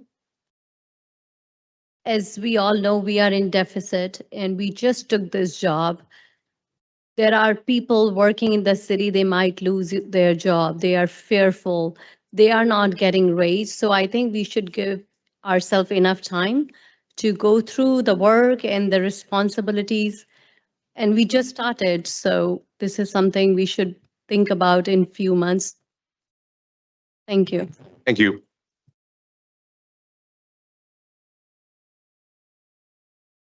Okay, our next speaker, 5.19, Esther. I think I seen Esther. No, Not I here. think she's here. 5.20, Judith.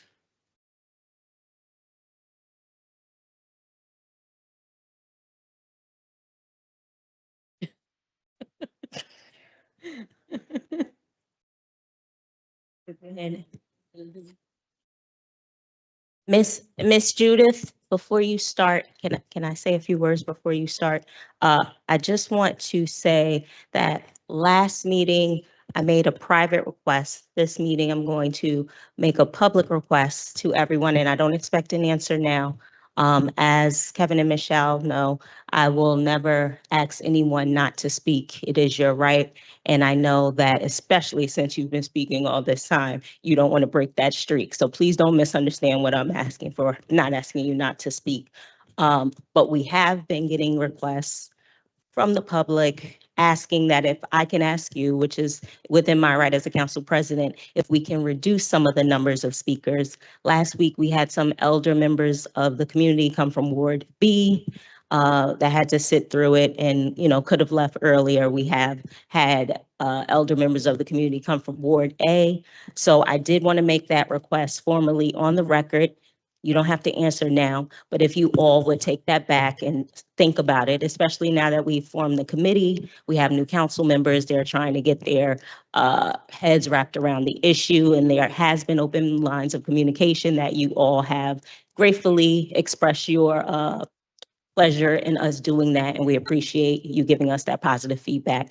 I had just asked that you take that back and think about it, and let me know before next meeting, but go ahead, Miss Judith. I could let you know, and now I'll always speak.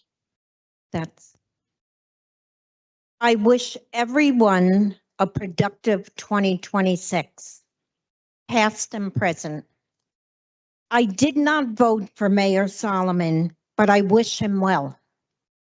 He was my councilman, and I wasn't helped by him or the previous council. I complained at times publicly of building code violations, mold, air quality, potential structural damage at 100 Montgomery. Let's talk building structure. The historic powerhouse building downtown is designated collapse zone, not full collapse, serious structural integrity, I read. How do they know? How do they know how to label that? They know by paperwork that was correctly filled out, permits that were filled out, building code request reports, the legal process in this country and in Jersey City. In a high rise, bearing walls are part of a gravity load path. When a contractor removes most of a bearing wall and leaves only a 3-foot high wall from ceiling, that wall doesn't carry vertical load properly, doesn't transfer load to the floor below. It's cosmetic, unless it is tied into a transfer beam or frame. This requires engineering stamps, permits, and inspections. I'm asking you, all the paperwork this administration can check without talking to someone and taking their word. You don't need a visible inspection. It is a serious crime to remove or alter bearing walls in a residential high-rise without approval. Code requires structural analysis, replacement beams or frame, permits, inspections. There is a paper trail, original blueprints with stamp, alteration permits, approved construction drawing, inspection sign-off, certificate of completion. Either it is there or it is not. If it's not, it's a crime, and I'm asking you to look it up.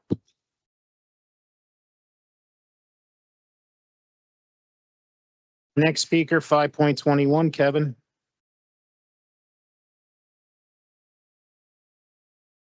Good evening. I'm Kevin Weller from the forever rent-controlled Portside Towers East in Ward F. Tonight I want to attempt to turn a page and realign focus, especially given the devastating financial report Mayor Solomon delivered just a few days ago. I want to see how we can give some attention to our former mayor, Stephen Fulop. I'd like to help him in ways he never helped us. I want to make sure he is housed, fed, and clothed. And that can happen no matter which facility he may end up in, should the facts warrant that outcome. Before this body tonight sits the resolution to establish what I believe will become Jersey City's Watergate Committee. Listen carefully in the weeks ahead for one word: weaponizing. Listen for who says it. We've already heard it from equity residential lawyers in New Jersey Superior Court. It was public. They told the judge tenants were weaponizing city ordinances. They were talking about the up and coming at the time mandatory minimum fines ordinance, which was about to come before this council. And they said that their client would soon owe millions of dollars in fines. What the judge said next came instantly, almost reflexively. The judge said, only if your client breaks the law. Weaponizing is the vocabulary of people who have something to hide. It's the language of those who are afraid of what the investigative committee will find. Following the law is free. We are not here to go after anyone who has done nothing wrong. This is the council exercising its duty under the Faulkner Act to ensure the laws of this body passed are being enforced. We filed a formal communication tonight, making that explicit. We're not asking you to interfere with any litigation, but not everything is subject to litigation. So when anyone, any lobbyist, registered or unregistered, and some of them may be breaking the law, comes to you privately to narrow the scope or soften the mandate, make them say it on the public record. This new committee must do its work in the light. And with $250 million at stake, don't assume any private conversation with anyone representing a party who is likely to be the subject of your investigation is actually private. Operation Bid Rig put 44 New Jersey politicians behind bars for far less than $250 million. Takes a lot of rigging to get that kind of number. Rent rig, pilot rig, housing violations rig. Thank you. Our next speaker, 5.22, Daniel. 1 week ago, Mayor James Solomon confirmed that our city is facing approximately a $250 million deficit, largely inherited from the prior administration. Now, in light of the city's financial situation, I would like to donate $88,000, metaphorically speaking, to Jersey City tonight. Now, not my money per se, but it's money that should already belong to the city. Now, I've provided each of you with a packet. The first document in that packet is Jersey City Ordinance 07-153, which governs the vacated portion of Washington Street adjacent to the Morris Canal Big Basin. Now, according to Section 7E of that ordinance, the easement deed accepted by the city requires that the vehicular access lane on the westerly side of the former Washington Street be closed and changed between 8 p.m. and 8 a.m. each day by Portside Towers security personnel. Now, that language is mandatory. The ordinance states that the easement deed shall contain these terms, conditions, and restrictions. However, despite this clear requirement, the access lane, aka the road, has repeatedly remained open overnight in direct violation of the ordinance. Now, enforcement authority regarding that ordinance is not ambiguous. Now, also included in your packet is Section 1-25 of the Jersey City Code of Ordinances. Now, under Section 1-25, the maximum penalty for violating any provision of the code of any ordinance is a fine of up to $2,000. Section 1-25 further states that each day a violation continues constitutes a separate offense. So every single night that the gate remains open in violation of Ordinance 07-153 is not one violation. It is a separate, independently punishable offense, potentially subject to a fine of up to $2,000 per day. Now, on the final page of your packet, I have provided 44 URL links organized chronologically. Now, I included 44 because that's the maximum that fit on a single page. There are additional documented instances beyond those.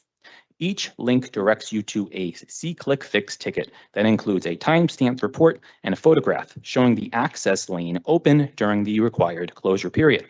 That is 44 documented nights of noncompliance since December 19th alone. If those 44 violations were enforced at the maximum penalty permitted under Section 1-25 of the Jersey City Code of Ordinances, that equals $88,000 in recoverable fines. And what I have provided represents only a portion of the total documented violations. The ordinance exists, the enforcement mechanism exists, and the documentation exists. The only missing component is enforcement. Thank you. Next speaker, 5.23, Jessica R. Next, 5.24, Jessica B.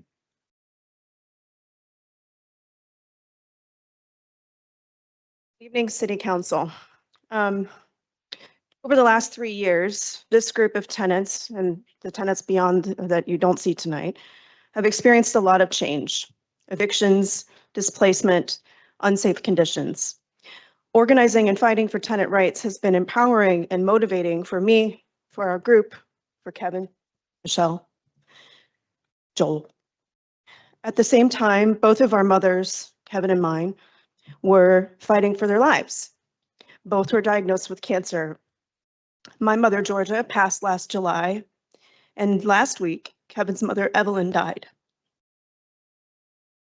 I want to thank the council for the moment of silence for Evelyn earlier. Both of our mothers were immensely proud of this important work for tenants' rights. Evelyn watched all of our council speeches and closely followed our fight. Evelyn was immensely proud of you, Kevin. It was my privilege to know her. Reflecting on our journey, much of it happening in these chambers. Importantly, when groups of people come together to speak and talk about what's going on and what's wrong and how to fix it, you know, it's very important. And I understand, Council President Ridley, what you're asking about time, but we speak on behalf of a lot of people and for very important issues. So tonight, I stand before you because we are really at a moral and fiscal crossroads. We have recently learned that staggering truth of the inherited $250 million deficit represented years of budgetary tricks and manipulation. And we are so excited that 3 years of campaigning has led to you to move to form this Rent Protection Special Investigation Committee. And this committee is one of the ways to bridge the accountability enforcement gap that have left our residents vulnerable. This enforcement gap is not just a bureaucratic failure, it's a breeding ground for corruption. And if this investigation uncovers municipal employees or former officials neglected their duties to favor politically connected developers, there must be no, quote, moving on. There must be accountability. The authority of this committee has to subpoena documents and compel testimony must be used to its fullest extent. If the investigation reveals criminal misconduct, we expect this council to work with the Municipal Prosecutor's Office to ensure that those who sold out our city's future are held legally and criminally accountable. To the veteran leadership and new membership of this body, your combined experience and grassroots energy are our best assets. You have fought for neighborhood stabilization and payroll audits before. We need your fire now more than ever. Thank you.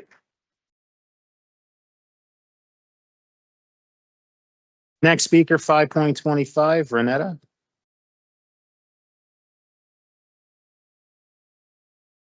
Hello.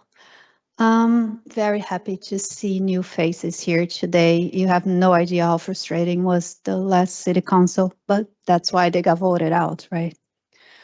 I'm Renata. I live in Portside Towers. I'm not here tonight to talk about ordinances or budgets. Other speakers have that covered. I'm here to tell you what it's like to live in a building where the landlord doesn't think the rules apply to them. We don't have a resident superintendent. Or maybe we do, we just don't know. Not in my building, not in the other tower. The law says we should have two, one for each building. And it says this information must be disclosed, given to us, posted. Instead, what we get is an email where we have a listed maintenance provider with no unit number, and the landlord doesn't even care. He just lists the phone number as the Portside Towers main line, like the leasing office line. No superintendents, not the people who live in the building and are available when something goes wrong at 2 in the morning. And I had that happen to me when my fridge just broke and I lost all of my food. Maintenance providers who may or may not show up during business hours, and a phone number that just go to the Philippines, that's the hotline. That's what they tell us to call if something goes wrong. They used to list the super with a unit number. Then they took that off the certificates. Then they rented the super's unit out because you know how greedy they can be. When something breaks in our apartment and things break, you submit a ticket to an app, you wait. If you're lucky, someone comes. If you follow up, you get a form response. If you push harder, you get silence. That's the system. It's not what the law requires, but it's what happens when nobody enforces the law. And it's not just maintenance. We were never told what our base rents are supposed to be. Jersey City law requires that information. A list of base monthly rents going back to 1983. We have never seen it, like it's a big secret. No tenant has it. It have never been filed with the city as the law required. How are you supposed to know if our rent increases are legal if we were never told what the starting number was? Equity pretends that they're doing us a favor by behaving like rent control, but the rents were already sky high when they started that. Thank you. Our next speaker, 5.26, Barbara. Evening, City Council. Today, I'd like to give you a brief introduction to the Ratio Utilities Billing System, better known as RUBS. RUBS enables landlords to unbundle utilities such as water, sewage, and trash. Rather than include these utilities in the rent, Portside dings each apartment with an additional monthly RUBS bill for its share of the utilities based on an algorithm that the landlord controls. Why do landlords like RUBS? RUBS transferred utility costs to tenants. RUBS allows landlords to avoid maintenance like leak repair, since the costs of water leaks are borne by tenants, so there's no need to invest in repairs. RUBS may also allow landlords to mislead tenants about the true cost of renting. My neighbor tells me he was given a verbal estimate that RUBS would amount to $50 a month before he signed his lease. Yet his monthly RUBS bill for the first year averaged $101. Why is RUBS bad for tenants? We have no control over our charges. We cannot attempt to reduce our RUBS bills by reducing utilities usage. We have no input into the algorithm used to calculate our RUBS bills. Those charges vary dramatically from month to month, making budgeting difficult. Landlords have no incentives to reduce water usage by improving their building systems because the tenants pay the bills. And for the privilege of getting hit with unpredictable RUBS charges each month, each portside apartment is billed an additional $4.92 each and every month under the description RUBS billing fee. They are billing us for billing us. You'll hear more about RUBS later this evening from my friend Mark. Thanks for listening. Thank you. This is Councilwoman Little. I have a question for Corporation Council. I know the previous council passed legislation banning rent setting algorithms. Could that be amended to also address algorithms affecting algorithms such as the one RUBS uses that also incorporate utilities? Or would that be a new ordinance that we could introduce? We would have to look into that and get back to you. Okay, thank you.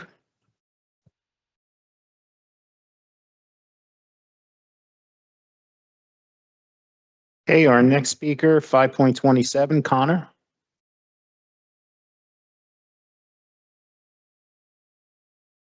Good evening, City Council. My name is Connor Sears, and I'm a tenant of Portside Towers. I'm here tonight in support of the resolution to establish the Rent Protection Special Investigation Committee, and specifically to emphasize the importance of adding the 5th seat that will require this committee to be fully sunshined. That 5th seat matters because it ensures transparency. It ensures that this investigation happens in the open with public notice, public meetings, and public accountability. And for the tenants who have spent years asking for enforcement with little result, transparency is not optional, it's essential. Portside Towers has accumulated violations related to staffing maintenance and compliance with city ordinances for years. These violations did not persist because the laws were unclear. They persisted because enforcement failed. When fines are issued but not meaningfully enforced or collected, large landlords learn that ignoring the law is cheaper than complying with it. The committee is not about singling out one building. Its stated purpose is to examine how rent protection and housing enforcement laws are applied, where enforcement breaks down, and whether the city is using the tools it already has. That work must be done in public, especially this year. Jersey City is facing a major budget deficit. Residents are being told that difficult choices are ahead. But before asking working families to absorb more cost, the city must ensure it is enforcing and collecting what is already owed. Uncollected fines are not abstract. They are real dollars lost through inaction.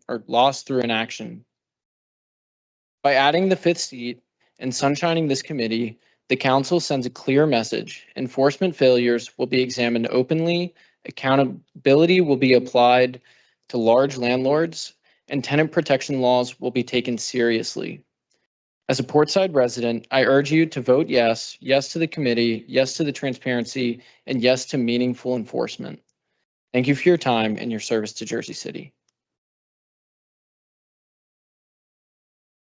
Our next speaker, 5.28, Marshall. Thank you. Next speaker, 5.29, Sylvia. Good night or evening. Thank you, councilmen. And my name is Silvia Lu, Portside Tower resident. Today I didn't prepare any speech because we know everything that we are suffering since 3 years ago. I can absolutely point in you what we are dealing and we still deal. It's impossible to not to feel frustrated for us, and particularly I am super grateful that you create a committee. It's the first time that I feel like you hear us. You are a new councilman. You are a new council. You show us that we can work together. Please don't forget. We will reduce the speakers as requested by time, but we will still hear and raise every single problem that we still, and I don't see any point that we will solve quickly and we will be able to get back to a normal life.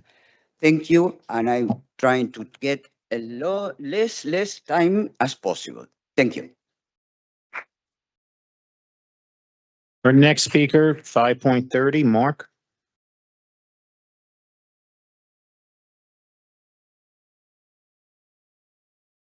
Good evening, members of the City Council.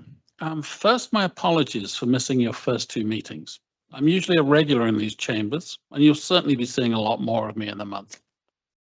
But tonight, I want to continue the ratio utility billing system, RUBS, conversation. It sounds boring, but it hits tenants right in the wallet. RUBS is supposed to fairly divide unbundled costs for water, sewage, and trash. That's the idea. But in practice, it feels more like a magic black box that spits out bills. We all get these bills, but we're not allowed to see the internal mechanism, how our charges are calculated. At Portside Towers, Equity Residential uses a RUBS algorithm to decide what each of us pays. For water and sewage, they divide the total bill by the apartment square footage. Simple math, they say. Yet somehow the numbers bounce around month to month like they've had too much coffee.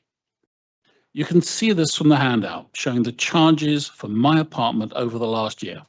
And later in the handout is a 5-year chart showing that 2025 is not an anomaly. So I asked Equity if I could see the actual utility bills since I'm paying my portion of them. That seems reasonable. Equity refused to show me the utility bills, saying they were confidential. I did manage to obtain the original water bills thanks to Councillor Gilmore and staff. I ran my own calculations, which showed that Equity Residential billed me 60% more than I calculated. I wrote up my reasoning like a 4th grade math assignment, showing every step in the calculation process, and I asked, so what have I got wrong? That email's the last page of the handouts. That was on August the 30th, 2025, and I chased it every week all the way to the very top of the billing company. All I was met with was deflection, and then in November, I was ghosted. If the RUB system is legitimate, transparency shouldn't be scary. Show us the bills, show us the formula. Let tenants verify that what we pay matches what Portside pays the JCMUA. I'm asking for a council sponsor to support legislation that brings sunlight to the RUBS process. Tenants are not asking to change the system, just to see the numbers and the formula. RUBS is supposed to be a fair apportioning of costs. It shouldn't feel like a shell game. So please consider supporting legislation to shed light upon this practice. If you're interested, you'll find my email on every page of that handout at the very bottom. Thank you.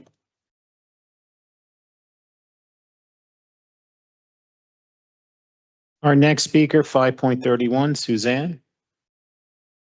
Thank you. Next speaker, 5.32, David.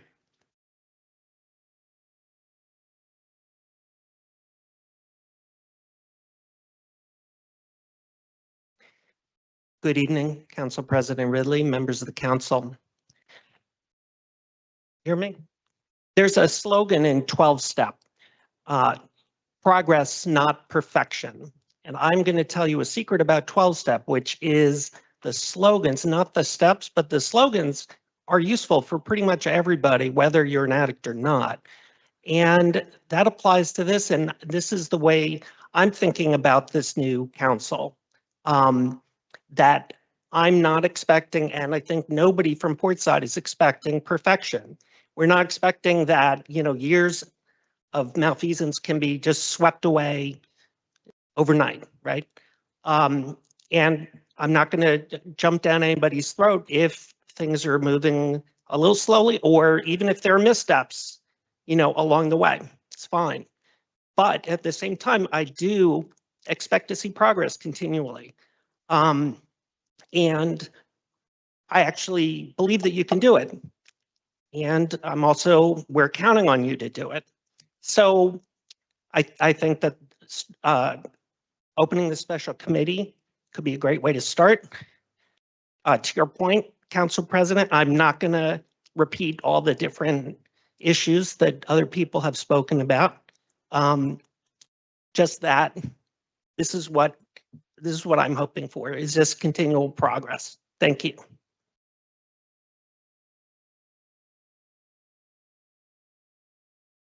Our next speaker, 5.33, Sonia.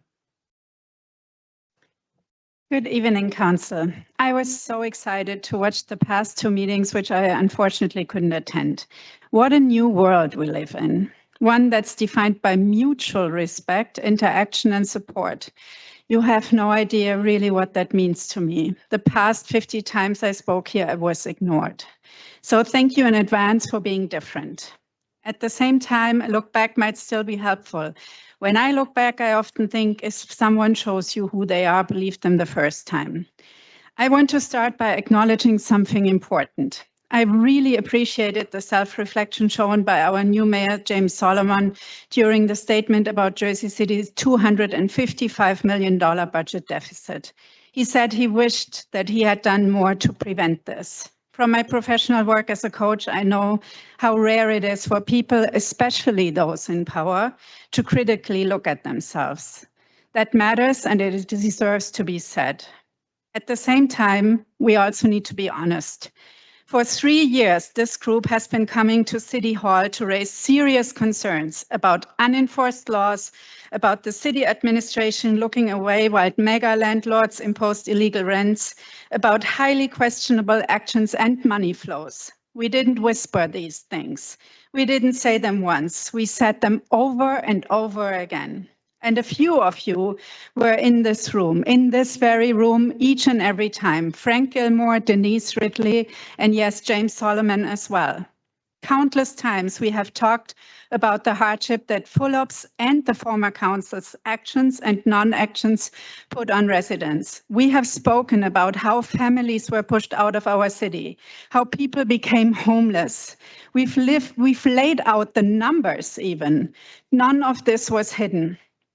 I wonder if maybe, just maybe, digging just a little deeper on these things would have brought light to other things as well. Or maybe it would have just confirmed who Fulop was and your own doubts, James, Denise, and Frank. Mayor Solomon mentioned that he had voted against all city budgets of the past 8 years. So there was doubt, right? I don't take any pleasure in saying we told you so, but the sad truth is that the former council could have looked behind the shiny, smiling facade and ribbon cuttings. It would have been easy to start those investigations, but nothing happened, which brings us back to the quote, if someone shows you who they are, believe them the first time. To the new council, this moment matters. You can show who you are, not in words, but in actions, transparency, accountability, and enforcement. And to the people of Jersey City, we encourage you to watch closely. When this council shows you who they are, believe them the first time. Our next speaker, 5.34, Danilo. Not here.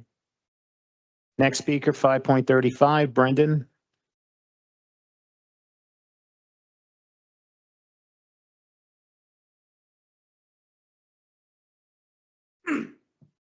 Good evening, Council. My name is Brendan. I'm a resident of Ward E. I want to talk about what happened to the last committee this great city formed. In August 25, the Council passed Resolution 25-564 by a vote of 8-0. It created the Renter Protection Special Investigation Committee with subpoena power. That was 6 months ago. Would you like to guess the amount of public hearings the Council held? If you guessed 0, you would be correct. How many witnesses? 0. And how many problems it solved? Also 0. 3 council members were appointed to that committee: Soleil, Gilmore, and DeGeese. They met with city officials behind closed doors, received over 160 daily email reports documenting ongoing violations when the committee was put on pause. Nobody voted to pause it. There was no public discussion. It just stopped. I wish I could stop my job like that sometimes. I'm not here to assign blame for why that happened. I'm here to make sure it doesn't happen again. That's why the anti-delay provisions in tonight's resolution matter. If the committee isn't convened within 30 days, any 3 members can call a meeting. That's not technicality, that's a lesson learned. And the open membership provision matters. Any council member can join by written notice. This means they can't be kept out. This is a serious investigation, and the 8-0 vote says it is. You have the right to participate. I want to say something about what this committee is not. It's not litigation. Michelle and Michael are doing that already. The meeting is drawing a line clearly. The courts handle lawsuits. Those are separate tracks. I support keeping them separate. But separate track doesn't mean you can just do nothing and call it a day. That's how we lose our jobs. Now, I'd like to offer a few ideas and words of encouragement about solving the city's budget problem. A, you could try enforcing some fines against bad landlords, bad actors within the city. In 1985, our former Mayor Cucci attempted to foreclose on the Statue of Liberty for not paying its water bill. Just food for thought. There are lots of ways the city can fine people. Please look at New York as you breathe, and you'll probably get fined if you're doing anything in the city. Have a great night. Our next speaker, 5.36, Susan. Thank you. 5.37, Joel.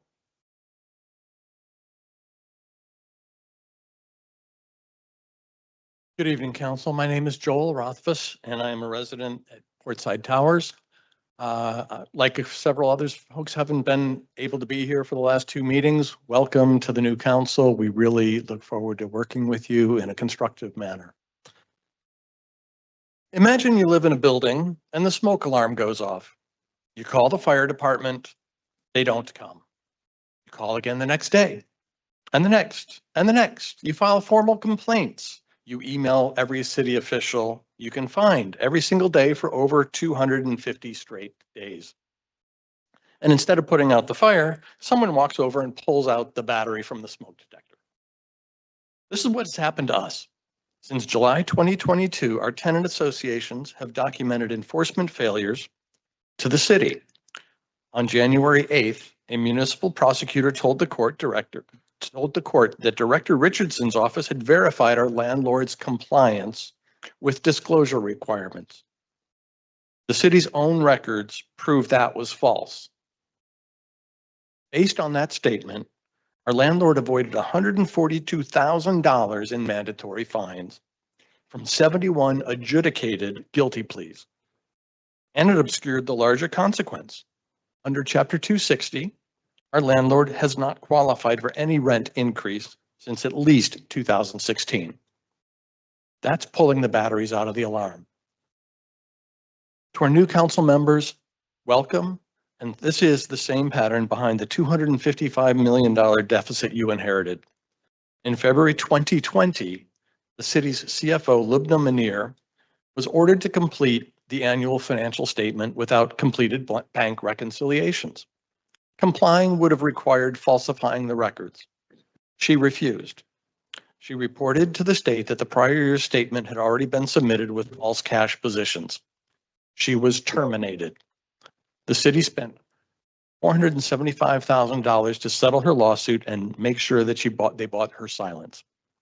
When fines aren't collected, when records are falsified, and when developers skip required audits, the city keeps billing outdated numbers, the money disappears. That's how you lose $255 million. You weren't part of the administration that allowed this.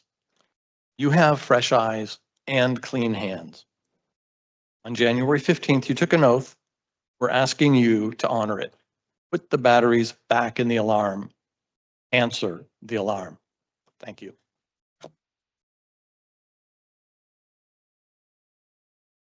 Our next speaker, 5.38, Shannon.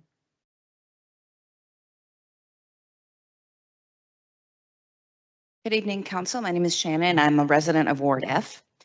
I want to talk about the $255 million structural deficit. It is serious. It is the result of years of mismanagement, and this administration has said it wants to set an example. Good, set the example. because here's what setting an example actually looks like. In the past, every council member's office was fully funded. Staff, aides, resources the law provides for you to do your jobs. The backroom deals quietly reallocated that money to other priorities. Money that was budgeted for council operations was moved without public debate. The people who approved those budgets didn't know where the money was actually going, and that has to end. But ending it doesn't mean cutting corners on the people who are supposed to be doing the work. You can't clean up a mess this big without a crew. It would be irresponsible with this big of a deficit, $255 million, staring this city in the face, to send the front line out understaffed. Every ward office, every aide, every position the law allows for, fully fund them. That's not overspending, that's the minimum. And it's not just the council offices. The Office of Landlord-Tenant Relations is another department that was deliberately underfunded to reduce its effectiveness and create plausible deniability when enforcement failed. When you starve an office of resources and then point to its poor performance as proof it doesn't work, that's not a budget decision, that's a strategy. And it's one this administration has the power to reverse. So here's the part that should be easy. This isn't a cost, it's an investment that pays for itself. There's over $100 million in uncollected housing violation fines and unpaid pilot obligations sitting on the books right now. 6 years of money that walked out the door because nobody was staffed up to collect it. This city can and must look back and recover every dime it is owed. Make it part of the charge. Staff up the enforcement teams, fund the council office, expand the Office of Landlord-Tenant Relations, set a target, 100 million recovered in 100 days. So you want to set an example? Here's the example. Staff the crew, do the work, and collect what's owed. Clean up Phillip's mess. The last thing I want to say, I understand the plea to have fewer of us speak in terms of efficiency. I don't have much in the name of power. I have a vote, and that happens once every 2 years, 4 years. I have a voice, though. I have unionized as a nurse. I have always spoken up for the little guy, and I always will. I'm not going to remove from myself that power I have to come here and speak. Thank you. I'd just like to make a comment. Was it Shannon? Is that Shannon? Yeah. To your point about a coordinated strategy, you're absolutely 100% correct. This past administration starved 911, starved recreation, starved tenant landlord enforcements and relations around that. So housing enforcement, I should say. And then said these are broken systems and we need to do away with them or privatize or do something else. And that's frankly, it's been awful for the employees of Jersey City. And I hope that it's my intention to make sure that changes for certain. And I know the director of finance isn't here, but we need to make sure we focus in putting it in a tough budget, that we put our budget and resources to make sure we're putting the resources into the services that are going to serve the people of Jersey City, but also that are revenue generating for Jersey City as well. So I just want to put that on the record as well.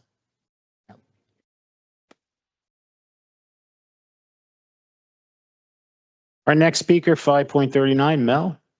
Hi. Yes, I'm Mel. I'm a Portside resident for almost 14 years. It's my first time in front of this council. I've been here many times. I have a plethora of speeches I have given in the last 3 years, mostly regarding rent control. All of them are still relevant and pending action today. President Ridley requested we reduce our speaker numbers as diplomatically as possible. But the fact she's now left and doesn't even want to hear what we have to say is actually really making my blood boil. I don't want to retain elderly residents here late at night. I don't want to be here late at night. I don't want to be here at all. I suggest President Ridley and Councilman Gilmore get everyone up to speed, take some action, and voila, we're gone. Problem solved.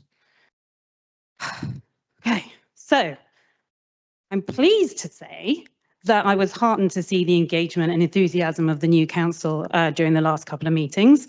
However, I've come here so often with so little action, I'm somewhat of a cynic. So I beg of you to not fall foul of the last council's lack of follow through. The lackadaisical approach is what has cost this city so much money and cost us residents thousands and thousands individually, not as a whole, in illegal rents. I'm relieved to see Mayor Solomon conducting a financial audit that is long overdue. And I also hope the new mayor and council will undo some of the other self-serving actions of our previous mayor. One such example is the Bird Safe Glass initiative that was mentioned earlier in the evening. He claimed it would be prohibitive to developers' profits. Quick Google search will tell you that's not true. It's going to be less than 1% of project costs, not prohibitive to any profits. It can be compared to the additional cost of adding seatbelts in car manufacturing. Both are cost-effective safety measures, and it's energy efficient, lowering the longer-term costs of running a building. This wasn't a priority to Philip. He preferred to pass the costs on to us, the constituents, in direct contradiction of his claim to be for affordable housing. I hope this goes back on the new council's to-do list and Mayor Solomon backs it as he did as a council member. I feel like that should be an easy win. So enforce, enforce, enforce, protect your constituents, improve the city, back up its claims on affordable housing and rent control, and I will gladly not return to speak again. Thank you. Our next speaker, 5.40, John. Hi, this is my first opportunity to speak to the new members of the council. So welcome and congratulations, President Ridley, on your new role. Having never checked it out before, yesterday I decided to have a look at the website of the Office of Landlord-Tenant Relations. Imagine how happy I was when I read the very first sentence on the homepage. It reads, "The Office of Landlord-Tenant Relations administers and enforces the Rent Control Ordinance, Chapter 260 of the Jersey City Municipal Code." We don't need those signs anymore, guys. If only. If Chapter 260 were being enforced, we'd never have had cause to come here and appeal to the council. For over 3 years, we've asked for its enforcement, only to be greeted by blank looks, no looks, hollow promises and lip service, and Chapter 260 remains unenforced. We've been heartened and energized by the high level of engagement this new council has shown since taking office, especially the enthusiasm to be involved in the special committee. It was great to hear its official resolution on tonight's agenda, and I look forward to you voting to make it official. Now, I'm sure it's not lost on you how much there is to unpack. If I may, I have a few suggestions for the new committee. How about asking Dinah Hendon, the previous director of the Office of Landlord-Tenant Relations, why she abruptly reversed her original decision, and officially determined Portside Towers to be exempt from rent control, despite all evidence to the contrary? Perhaps Philip was behind it. Why didn't an individual in the same department secretly doctor an official form for landlords, removing fields to help them subvert rent control laws and apply for or get given rent control exemption without providing all the necessary information? The system tracked the metadata, so we have the time, the date, and the user details. Perhaps you can ask them who told them to do it. You can investigate the prosecutor's office. Why does this office persist in dismissing valid summonses against landlords that are blatantly violating laws? Going back to the Office of Landlord-Tenant Relations, we've been hearing for a long time now, and just from Shannon again, from Director Richardson, that his office is seriously understaffed. Presumably it's remained that way since staffing a department designed to help the city's residents was of no interest to Fulham. This needs to be addressed by the Solomon administration. It's in your interests to help Richardson help your constituents. I'll wrap up. The previous council failed to protect this city's residents from bad actors and from Stephen Fulop. All of you now have the power to right the wrongs of your predecessors. Under the Faulkner Act, the newly formed special committee will have the tools and the duty to ask the right questions of the right people to determine why the Fulop administration bent over backwards to help big corporate landlords and developers screw over this city's tenants. And you have the ordinances in place already to stop it from happening now. Thanks. We look forward to hearing of your progress. Our next speaker, 5.41, Vania. Council. My name is Vanya. I'm a tenant at Portside Towers. With about 25 people from Portside speaking here this evening, please know that we are not being overly critical of you yet, but are merely continuously showing up in order to keep the fire to your tushes so that momentum isn't lost. Tenants like us don't need new laws. We don't need new ordinances. We just need the existing ones enforced. To make this point, I want to talk about my mom, who's here today. She's a small landlord, just 3 units. When she's cited for something small like trash left in front of her building or a fence that didn't meet code, she pays the fine or appeals and fixes it within weeks. She has to, because if she doesn't, the daily penalties kick in. That's accountability. A small landlord pays her dues. Portside Towers, on the other hand, a multi-billion-dollar landlord, has accumulated hundreds of days of documented violations, yet has paid under $2,000 in fines, despite $142,000 in penalties technically on the books. That's not accountability, that's an enforcement gap. 2 violations to highlight. First, the absence of a required on-site superintendent and the requirement to disclose that information, a clear mandate for any building with 6 or more units. We have over 500. Second, the absence of a 24/7 uniformed security guard, also a clear ordinance for buildings with more than 100 units. That ordinance has been in effect for well over a year, still no compliance. While these violations go unenforced, tenant safety is being gambled with. In November 2024, a young woman was attacked and ran bleeding into our lobby. In June 2024, a bullet pierced an apartment window. In September 2025, a resident's car window was smashed next to her child's booster seat. These are not abstract risks, they are happening right now. Portside, $1 million landlord. A fine here and there is a scratch to them, but daily penalties, properly enforced, would finally make breaking the law more expensive than following it. That's the leverage you already have. So once again, I'm excited to have fresh, interested ears to speak to.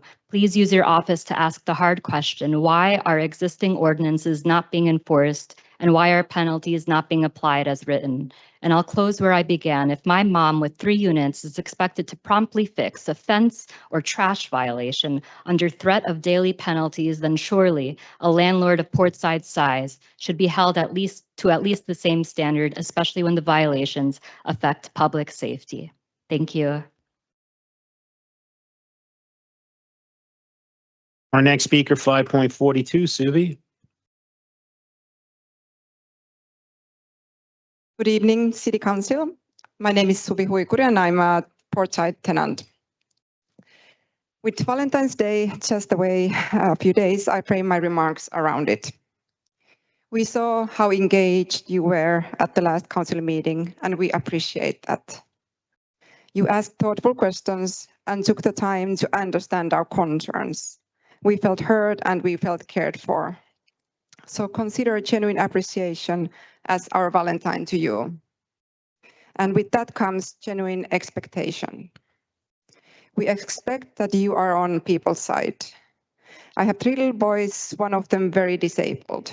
He can't sit, he can't talk, he can't even, he can't see. He's legally blind. His name is Julian. 4 years ago, Equity raised our rent for $700 just suddenly, illegally.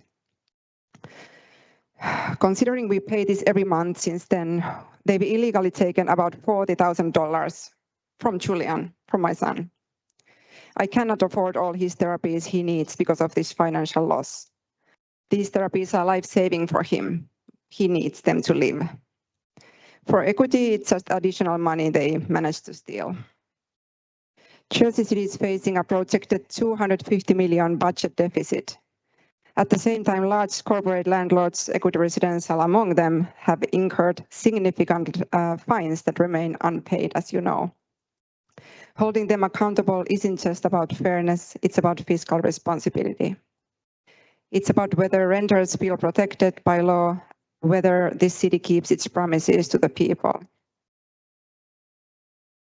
For decades, tax abatements were granted generally to developers. Now there is a citywide executive order to review them. Yet somehow Equity Residential was excluded from this review, we understand. If this council wants to show care and commitment to renters and to the rule of law, the path is clear. Enforce existing laws, collect outstanding fines, and move forward with meaningful renter protections. Thank you.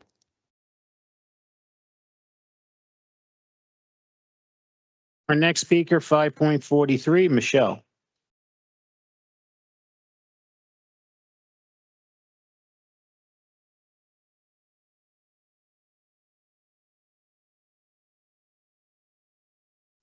Evening, I'm Michelle Hirsch, President of the Portside Towers West Tenant Association. I urge every member of this council to vote aye on the resolution establishing the Rent Protection Special Investigation Committee. Kevin and I have filed a formal communication tonight with Mr. Gallagher, and he will share it with you, and hopefully it'll be on the next agenda so it becomes part of the public record. I want to use my time to tell you what evidence shows. Let's follow the money. In 2020, Jersey City's chief financial officer, Lubna Munir, filed a whistleblower complaint after being terminated by John Metro from the finance office. The city paid $475,000 to settle that complaint of taxpayer money, so she'd never have to testify about what went on inside the finance office. The business administrator who oversaw her departure, Brian Platt, later became Kansas City's city manager, where just last year, a jury deliberated only 1 hour before awarding $900,000 to a communications director who was demoted for refusing to lie to the press. Follow the money. In that trial, Mr. Platt testified under oath that the prior mayor of Jersey City, Fulop, would make up numbers from the podium. These are not our allegations. These are court proceedings, government settlements, and sworn testimony in the public domain. The question for this committee is, has anyone from Jersey City followed up on those issues? What happened in the finance office? Why was Lubna Munir fired? Now, let me show you that enforcement failures are not just historical. They're happening in real time. Just yesterday, our landlord emailed updated state registration DCA certificates to tenants, brand new documents still listing maintenance providers instead of the resident superintendents required by law. But here's what you also need to understand. The form doesn't ask for everything that Jersey City requires. Chapters 260 requires the superintendent's name and unit number. It requires base monthly rents as of 1983. None of that has ever been provided on any form to any tenant. Our landlord fills out some of what's required by the state certificate and then calls it compliance. It isn't. They're counting on the city and all of you to not notice the difference. And every night, the Korean War Veterans Memorial at the foot of our property sits unsecured. The city gave up. Thank you. Thank you. Our next speaker, 5.44. Sorry, Sean, may I just ask a extra question? Sure.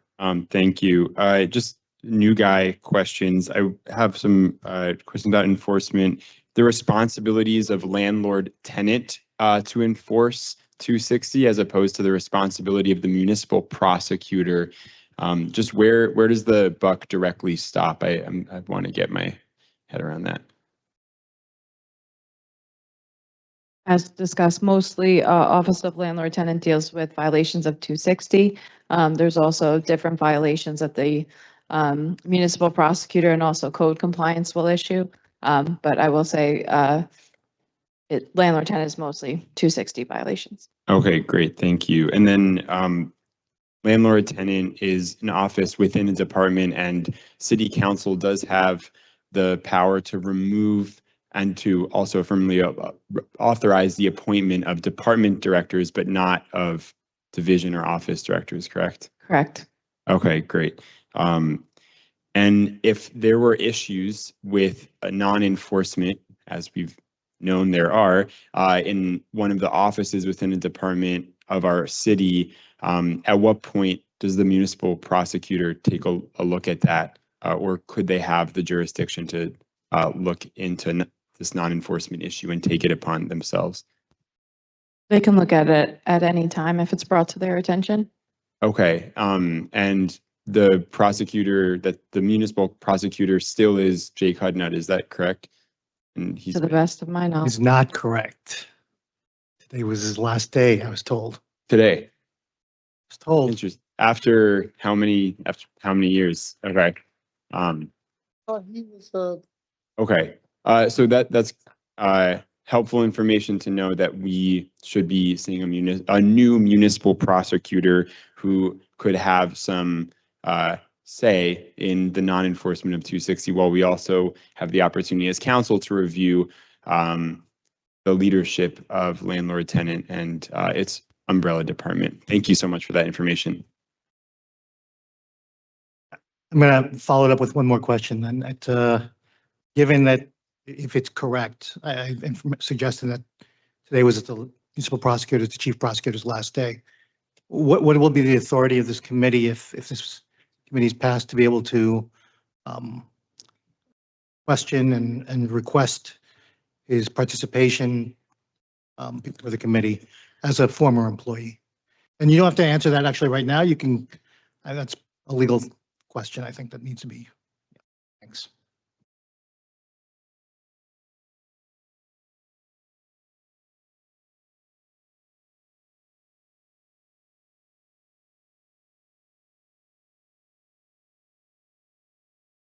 Okay. I don't want that awkward silence. All right, on to our next speaker, 5.44. William? William Santiago, not here. Okay. Next, 5.45, Carol? Is Carol here? She left? No. Okay, 5.46, Rachel? Not here. 5.47, Jennifer? Ah, she's here. Well, good evening, council. This is my first time in front of the new Bring council. that mic up, Jennifer. Oh, thank you. There you go. First time in front of the new council, so hello, everyone. I am honored by being able to finish Michelle Hirsch's speech, so I will finish hers and then do my own. And every night, the Korean War Veterans Memorial at the foot of our property sits unsecured. The city gave up a public street in 2007 in exchange for the property owner's promise to protect that memorial with security personnel. Nearly 2 decades, never enforced. 2 things will determine whether this committee succeeds or fails.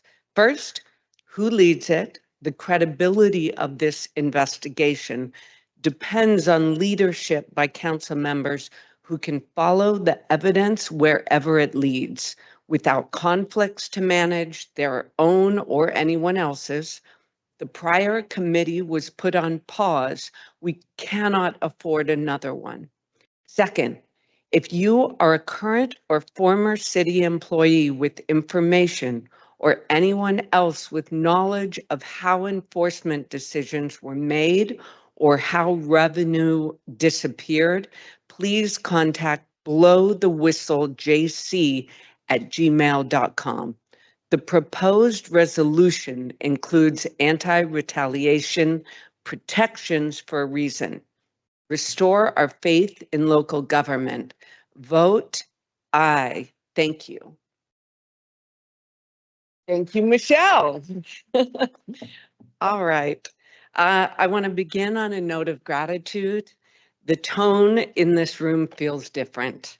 There's openness, dialogue, and a sense that residents are being heard rather than managed. That matters a whole lot to us. People didn't just vote for new faces, they voted for this new standard. At the same time, gratitude does not replace accountability, and it never should. In a democracy, accountability is not distrust, it's engagement. Many of us here gave you our votes, our hope, and our energy because we believe Jersey City can do better. And belief is powerful, but belief alone is also not proof. Only action proves that our trust was well placed. We are not asking for perfection. We are asking for positive consistency, for laws to be enforced. Thank you. Thank you. Our next speaker, 5.48, Rika. Rika here? See her. No. Next speaker, 5.49, Cheryl. Cheryl left. She left. She left, yeah. No, she's there. She's there. I see. She's there. Oh, she never left. She's right there. Oh, Is she coming to yeah, speak? she's right there. It's Armstrong. Okay. Thank you.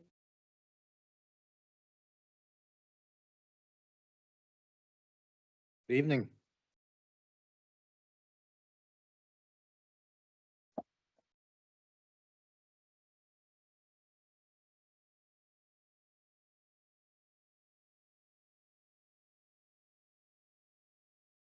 Thank you for your patience. Yeah. Thank you, Ms. Erica, for your help. Say good evening to the council.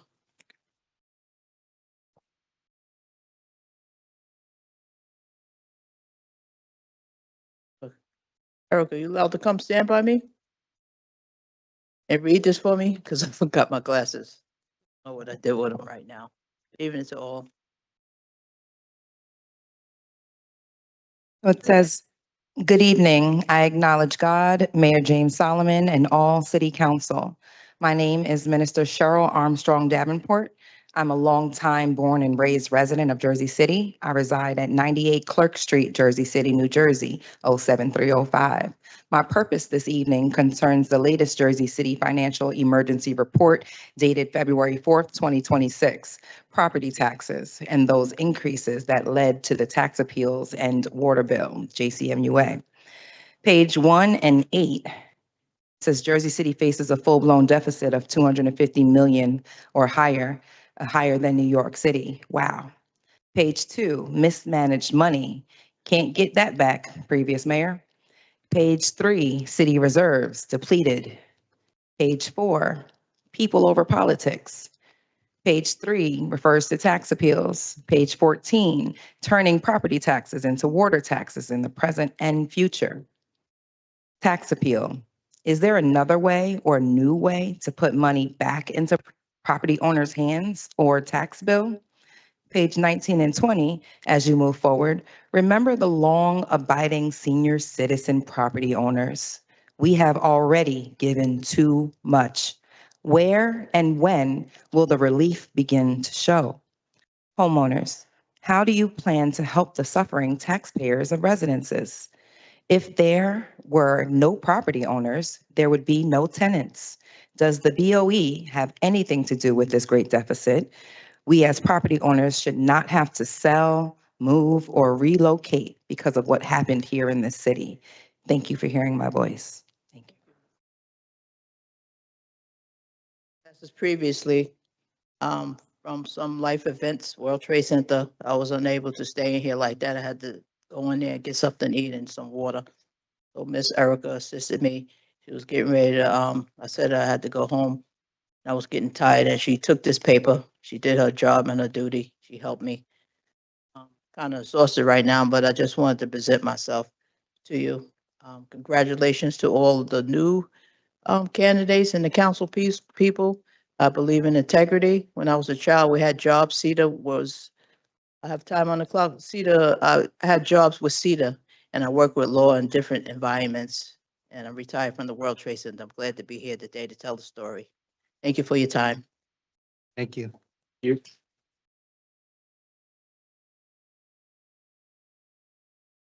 Our next speaker, 5.50, Carissa. Is Carissa here? Oh. Hello, dear council members. My name is Carissa Cunningham, and I am one of Councilman Joel Brooks's aides. I am here to speak on Resolution 26-045. I want to start by telling you about my day. Today started with buying bags for distributing candy to seniors for Valentine's Day. Walking up to the store, I fell off the sidewalk into a 6-inch deep pothole full of dirty slush and water, falling to my hands and knees, scraping my hand up. My first thought was not, I should sue the city. It was, I should file a C-Click fix and then maybe follow up with the Department of Infrastructure. That's the kind of mindset you develop working as a council aide.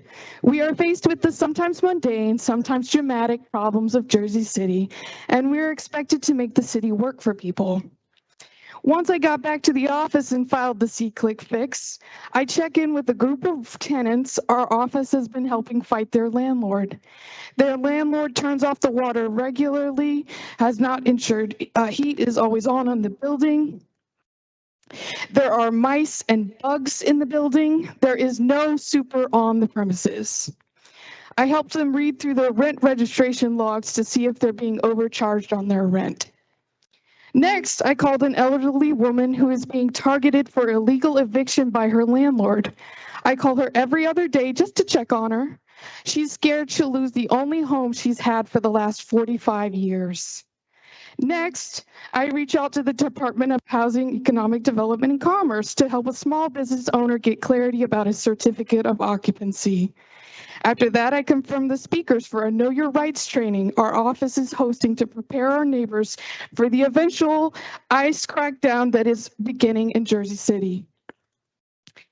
That's just what I got up to before lunch, the lunch I forgot to eat until 3 p.m. And quite frankly, I skipped a couple things.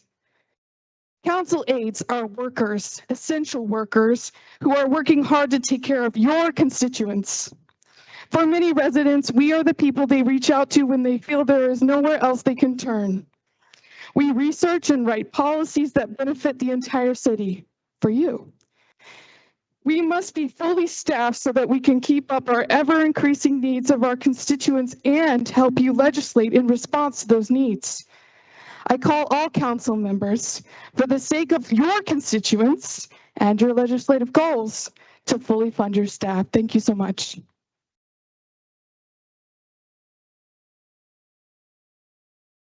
Our next speaker, 5.51, Fidel. Here.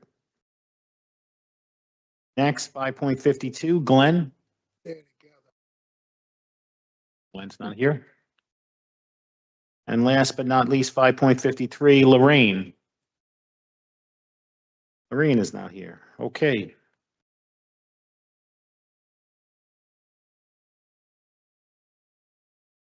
All right.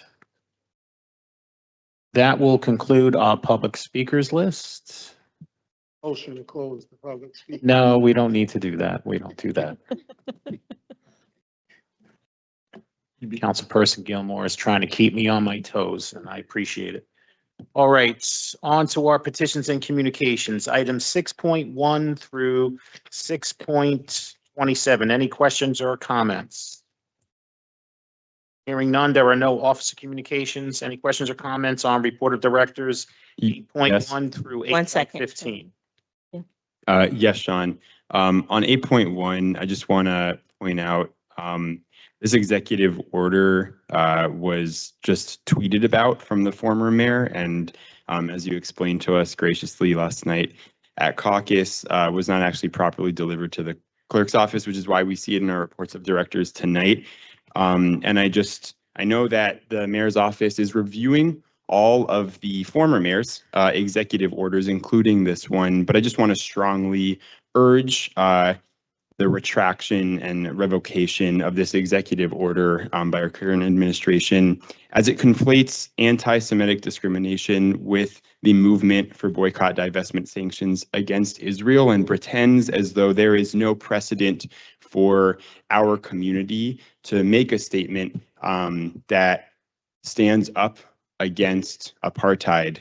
In fact, New Jersey was the first state to boycott South African apartheid in the entire nation, if I'm correct on that. And I think it would be a disservice to say that Jersey City is not allowed in any way or through any of our contracts to engage in boycott, divestment sanctions of the state of Israel, where we see an apartheid state today. So I just want to strongly urge the administration to take that into consideration while reviewing this executive order. Sean, if you could you just clarify the record too, why that letter is on this meeting and not a previous meeting, Sure. just for the public. Sure. So whoever didn't watch the caucus last night, we did not know that these executive orders existed until we received an OPA request that was filed back in early January. And we went looking for the request, and the requester actually stated in his request that the mayor sent out the tweet about the executive order. So we called upstairs to the mayor's office, and I know when you're going in through a transition period, you know, things can get left behind, but this is something, executive orders that have to be filed in the office of the city clerk, and they get numbered by my office. And we also distribute them to all department directors and also place it on the website under the mayor's executive orders, under the mayor's office on the website. So we wouldn't have found out about these executive orders if the OPA request didn't get filed. Hence the reason why you see it on the agenda. Any questions with that? All right, hearing none. On to our claims and addendums, number 1 and number 2. Council members, I'm going to be taking a vote on claims and addendums number 1 and number 2. Councilperson Brooks. Before I vote, I don't know if this is a point of information.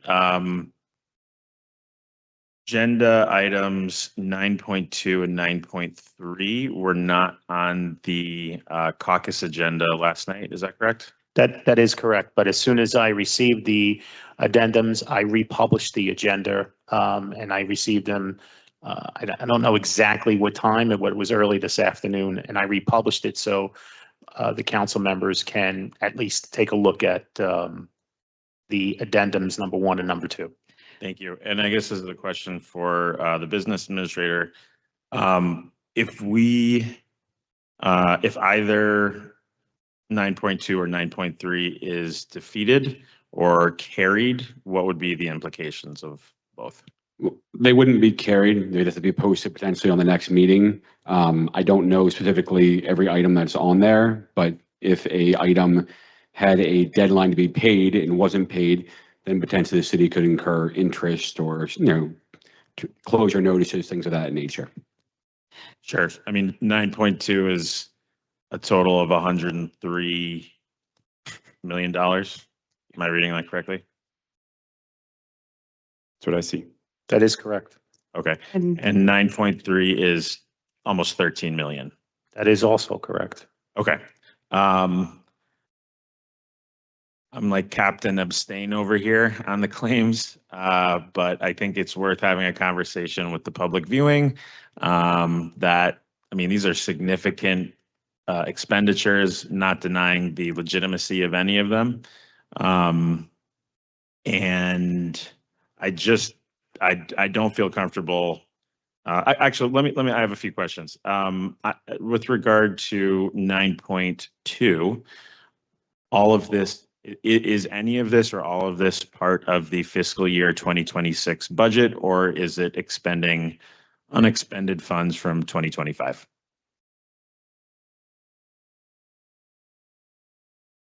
Hello? There you go.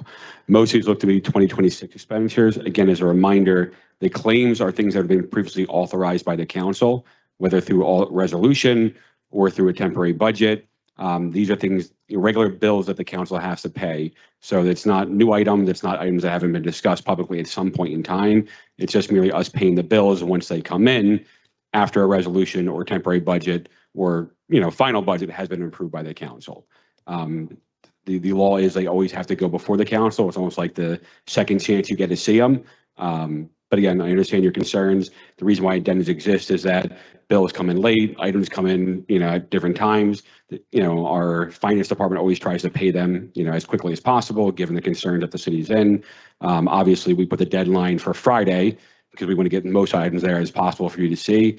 But things do come over the weekend, Mondays, Tuesdays, and I think our, accounts controls just try to get them paid as quickly as possible, given any impending deadlines they might have. Okay, thank you. And with regard to the temporary budget that we authorized earlier this year, where do these new claims fit in?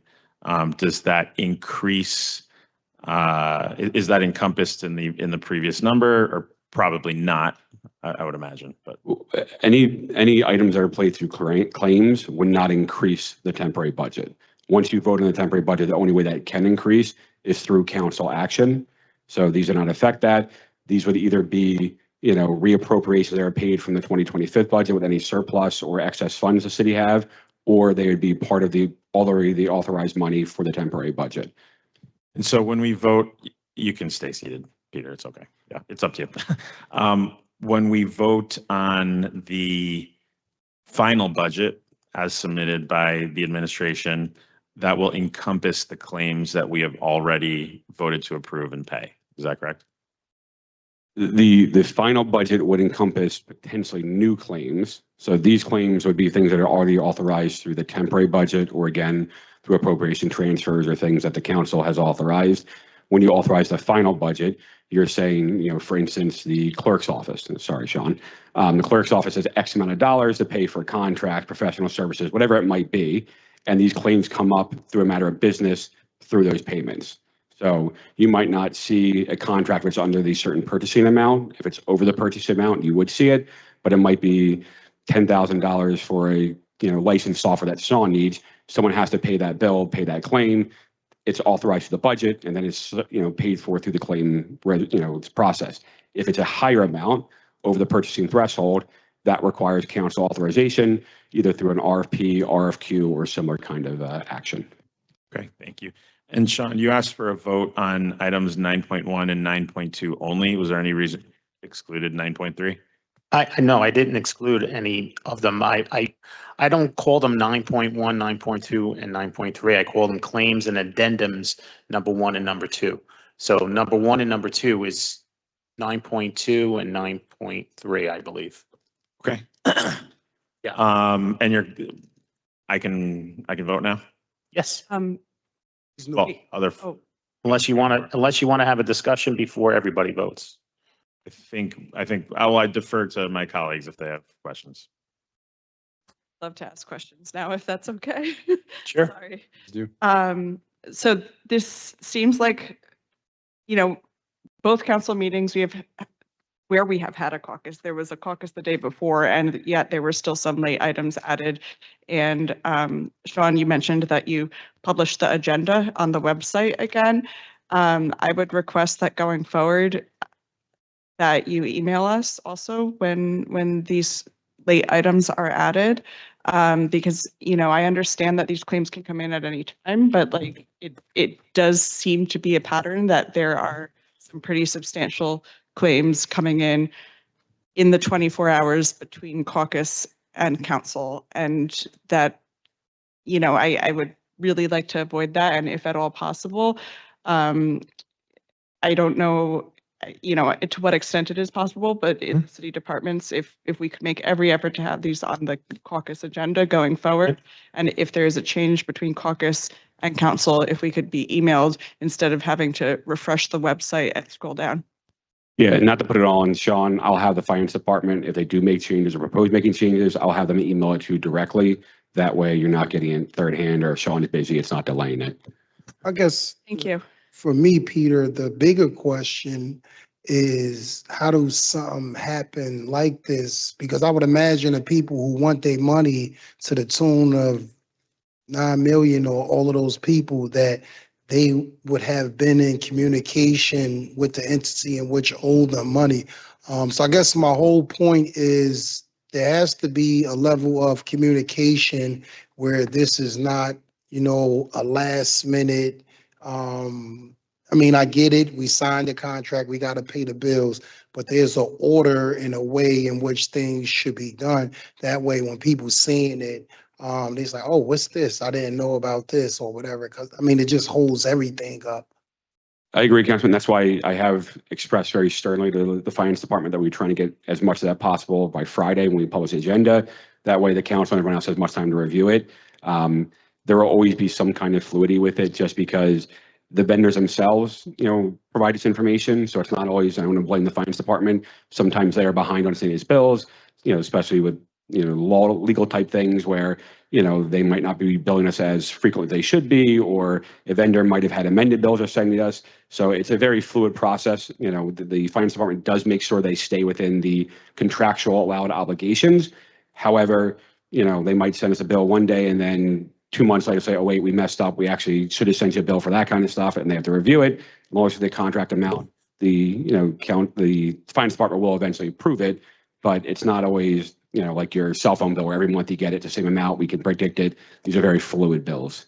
All that considered, let's just get in the habit of making sure people get the stuff in on time. You got it, Councilman. And also, can we be like more descriptive? Like, obviously, we know what dental and optical is, right? But some people may not know what MLK Green Quarter is.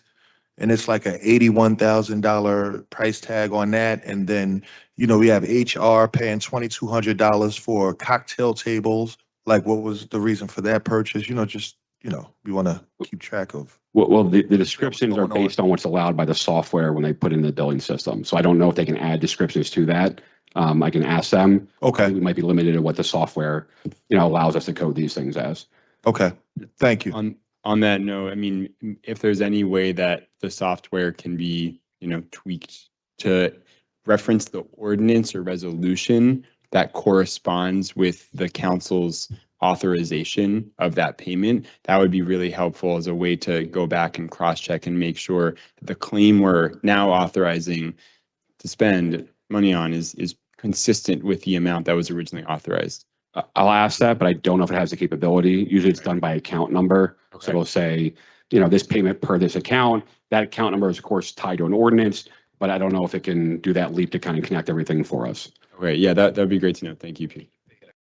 And also, council, if we have this in advance and there is a question, the department is there. So also feel free to reach out to those department directors if we have it far enough in advance to ask those questions as well. Anything that you think you have a question on, always feel free to reach out. Council President, I'd like to, I guess, request some kind of a briefing from Director Vikiera on claims prior to each meeting. And listen, I know the public is watching. I'm not trying to grandstand here, but these are big numbers.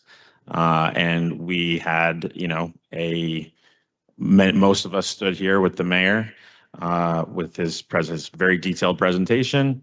And, I think that we owe the residents of Jersey City an eagle eye on everything that comes before us.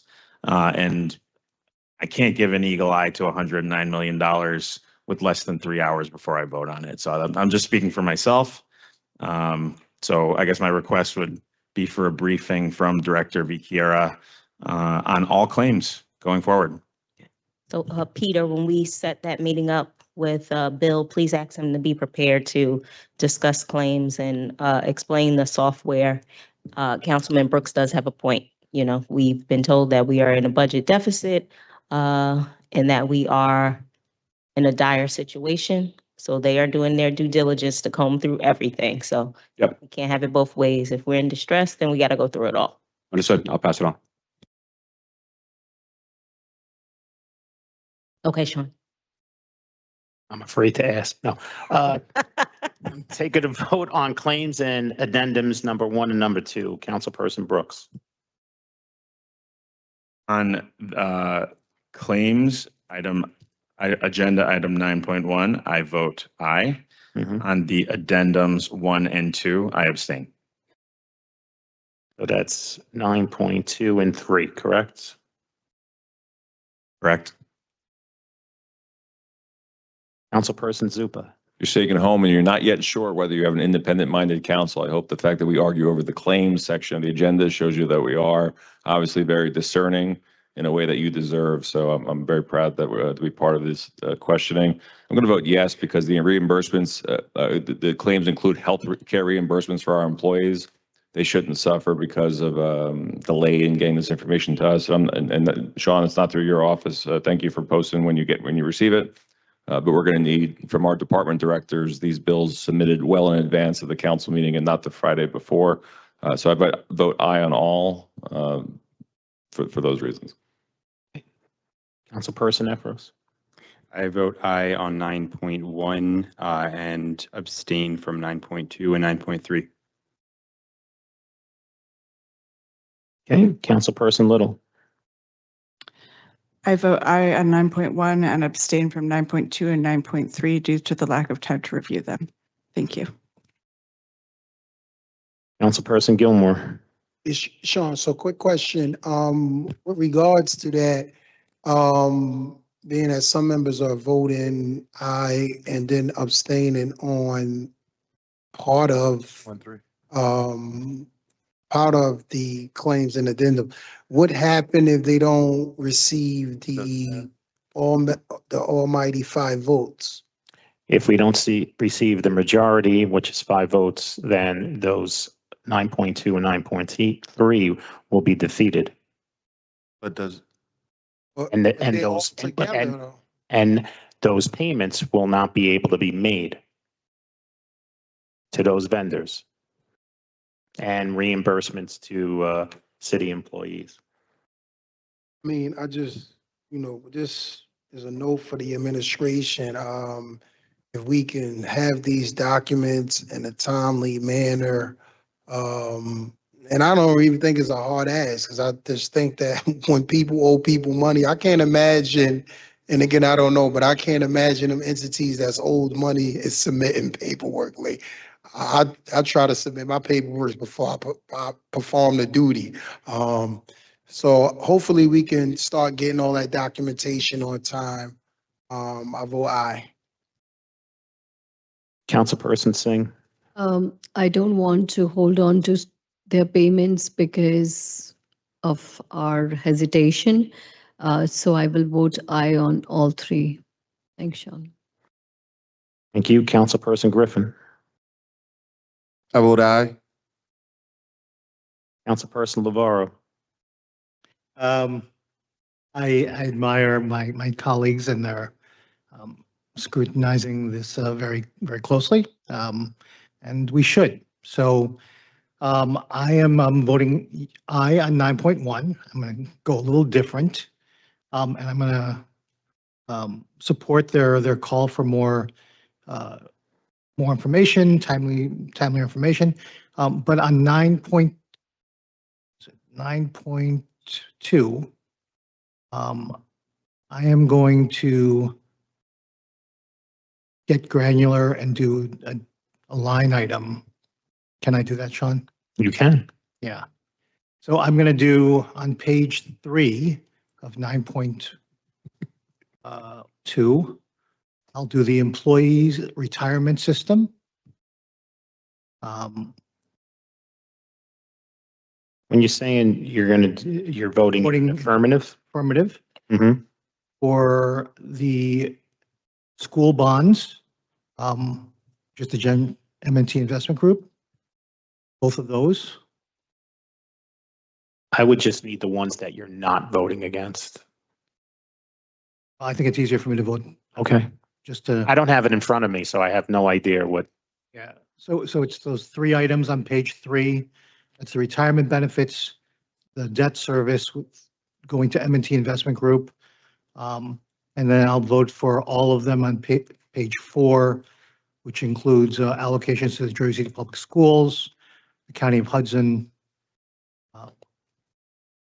Funds for that. And then on 9.3,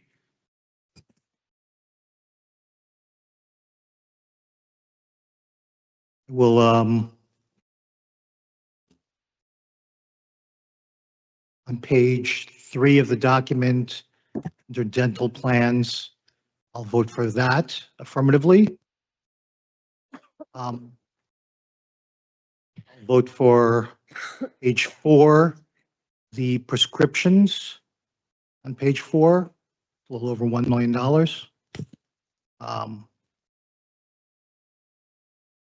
And then lastly, the medical claims on page 5 of the document, which is almost $11 million. So question. If I'm understanding it right, you're only voting on portions of the claims?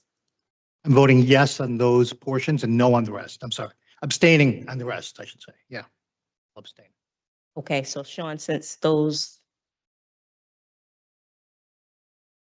claims are one agenda item, can he vote on them separately? Separate line items? Yes, we've done that in the past. And that's why Councilperson Lavarro asked the question. He's done it in the past. He had to abstain on certain ones when he had another job. He had a conflict. So there is no problem doing that. It's just, I don't have the copy of the claims in front of me. So I was just trying to jot down the notes that he was referring to on which ones he's voting for and the ones that he's not voting for. Okay, and then you'll do the proper recording after. Right. Okay. And Council President Ridley. Aye on all. So without going through the whole line by line, claims and addendums number 1 and number 2 are approved.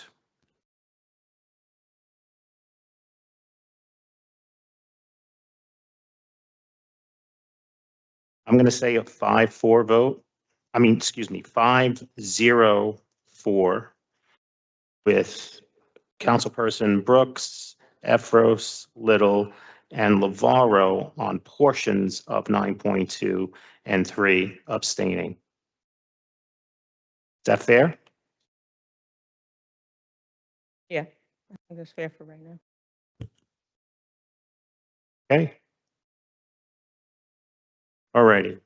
On to our resolutions. Council members are going to be taking a vote on items 10.1 through 10.14 with the exception of 10.3, which has been withdrawn, and 10.4, 5, and 9, which were approved earlier. Councilperson Brooks.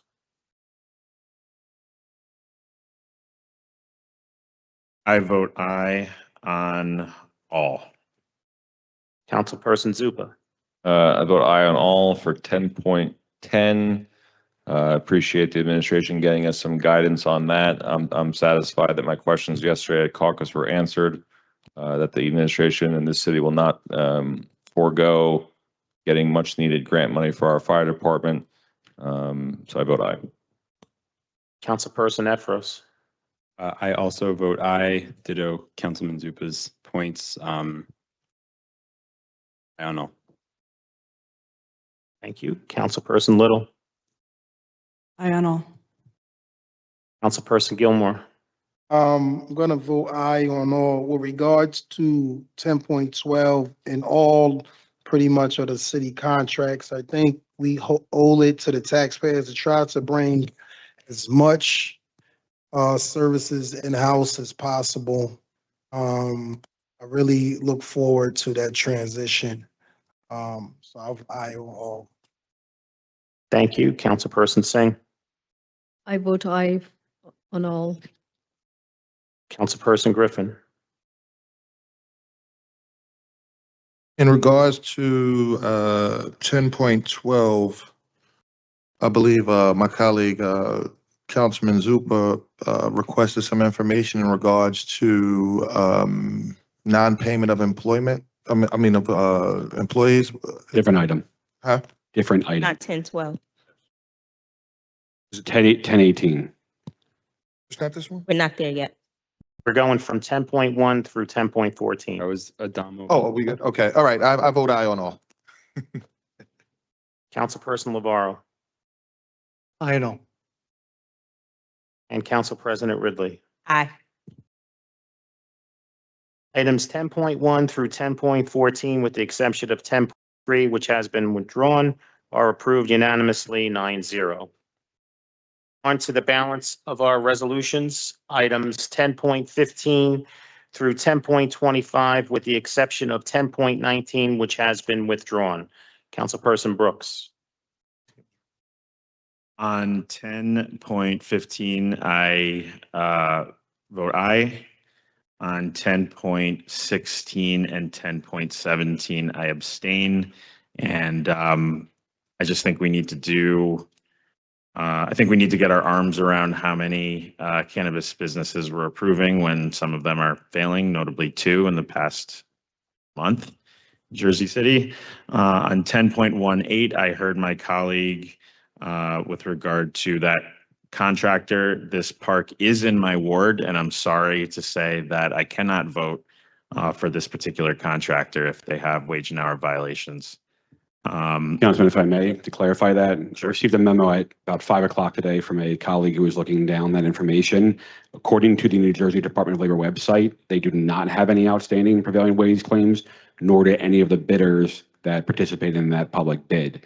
They did reach out to the Department of Labor directly to try to, ensure there wasn't something in the pipeline or something that wasn't publicly listed, but they haven't gotten a response from them yet.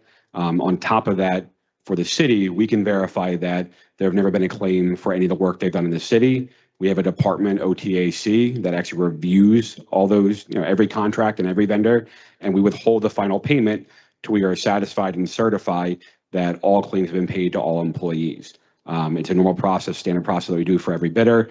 So the city is confident, at least in the city of Jersey City, and according to the publicly available information, that there are no prevailing wage outstanding claims against this bidder or any of the bidders that were listed in the public bid.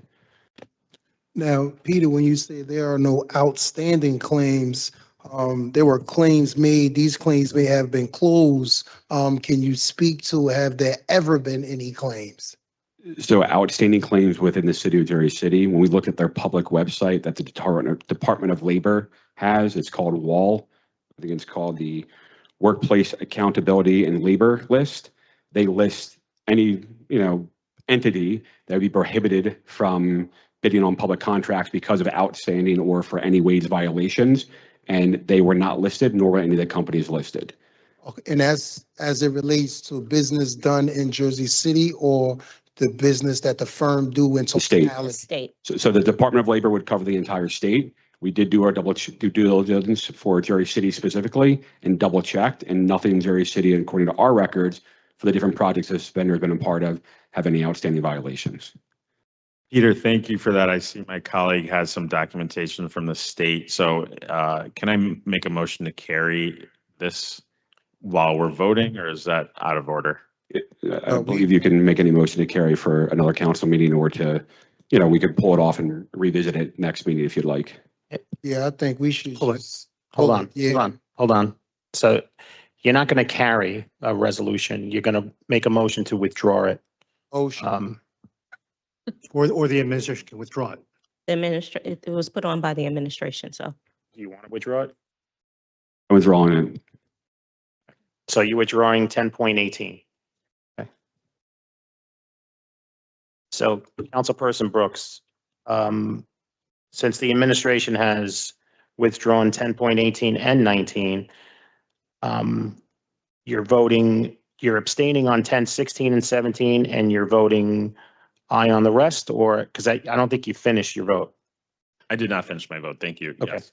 I am voting aye on the rest, and thank you to my colleague, Councilmember Lavaro, for getting the resolution to abolish ICE, calling for the abolition of ICE on the agenda. I'm excited to see also what my colleagues do on the Rent Protection Special Investigation Committee. There's a lot to do. Thank you. And sorry, just on your item, Councilman Gilmore, when there's names that have to be inserted in there, I just realized, right? Do we have to do that now, or I think? Yes, I think we should, yeah, we should, we should give Sean the names. What are the? You can names provide me we're- the names after we take the vote. Okay, all right, Sean. The names of the committee members? Yes. We're in the middle of taking the vote for Yes. the rest of the items. Okay. Councilperson Zupa. All right, on 10.15, I vote no. I recognize the NW Financial Group had been advisors to the city before. I also understand the administration is seeking a new RFP for seeking other proposals. They could certainly reapply, or we can fold their services into a new request for proposal. I'll vote aye on 10.16 and 10.17. I don't want to hold the free-for-all that occurred at the Cannabis Review Board with all the licenses that were granted without really regard for whether they'd be successful before this council took office. And I haven't heard any negativity on these applications from my council colleagues. And we always wish small businesses to do well. So I hope they will do well. I'm glad 1018 was withdrawn. Mr. Horton, thank you. Just for background, I am in possession, I'll share with the administration, 3 documents purportedly from the Department of Labor and Workforce Development regarding Adamo Brothers Construction Incorporated at 1033 Alexander Avenue in Ridgefield, New Jersey, 07657. Matches the address of the company on the resolution. I have and will continue to speak a lot about union labor in our construction projects so that our residents can have a livable wage. And we need to lead by example in this city and make sure our contractors are paying prevailing wage. So when this comes up again, whether they have violations or not, I would assert that Adamo Brothers, it does not pay prevailing or livable wage for their workers. On 1020, 1021, 1022, I vote aye. For 1023, I want to applaud Councilman Navarro for bringing this to our attention. And very briefly, I just want to address not the supporters of this resolution, but those who may be at home who are opposed to it or who are sitting on the fence. You can say that you are pro-law enforcement, and so you want to support ICE or the Department of Homeland Security. I have worked with law enforcement when I was a prosecutor for Hudson County. I've seen law enforcement. This is what's going on around the country is not law enforcement. What we're seeing in Hudson County is not law enforcement. Law enforcement follows the rule of law. Law enforcement follows the Constitution. And when they do not do that, it is incumbent on all of us to challenge it. It is okay to question authority. All of you come here and question us. It's your right to do that, and we're going to continue to accept that. But this is not law enforcement. You may be at home and say, well, okay, being in this country is, by the way, overstaying your stay is a civil penalty, not a criminal penalty. But you can say, well, it's illegal. So is running a red light. So is texting while driving. And he who is without sin shall cast the first stone on that one, right? So it's so important that we support law enforcement, but and send the message to ICE to follow the rule of law, follow our Constitution. And I applaud Councilman Efros for taking a stand and putting yourself out there in the public eye.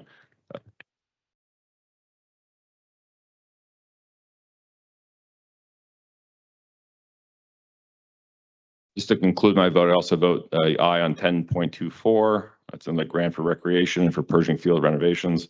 And on 1025, thank you to Councilman Gilmore for leading this. And I know it's all of the council can join. I'm happy to join if you think my skills set would be helpful to the committee. Thank you. It will. So Councilperson Zupa, just to clarify, you're voting no on 1015 and aye on all the rest. That is correct, Sean. Thank you. Thank you. Councilperson Efros. I am going to vote no on 10.15. What my council colleague Gilmore brought up at caucus yesterday, I can't get that out of my head that this is, and Northwest Financial Group has been around for 20 plus years with the city, and we are in the hole that we're in. And I have not yet seen a kind of analysis of what was the scope of work that they were doing, such that they would have had no idea about all of the financial mismanagement. So I can't in good faith vote yes. So I vote no on 1015. I vote yes on 1016 and 1017. Congratulations to Michael, who's I think still here on Grass House. I take seriously your commitment to social equity in establishing this business on Tunnelly. I vote yes on 1020, yes on 1021, yes on 1022, I on 1023, and I'll just say I'm extremely grateful to the hundreds and hundreds and hundreds of members of our community that braved minus 11-degree weather to march through our neighborhood in Jersey City Heights and make it very clear that we want ICE out of Jersey City. This past weekend, we've had I believe 8 or 9 deaths by ICE or in ICE custody across the country this year alone. And it's not even March. So this is, ICE is not a part of the federal government that we need for safety. And I'm glad that our city can, double down on our sanctuary city status. And in addition to that, make it very clear that this is not a agency of the federal government that we want around at all.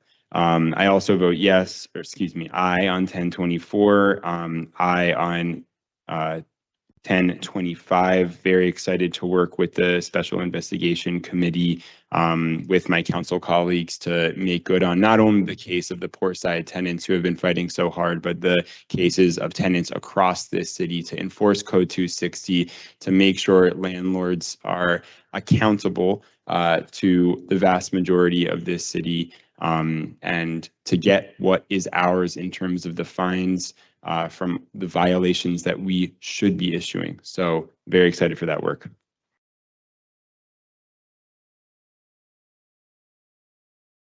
Councilperson Little.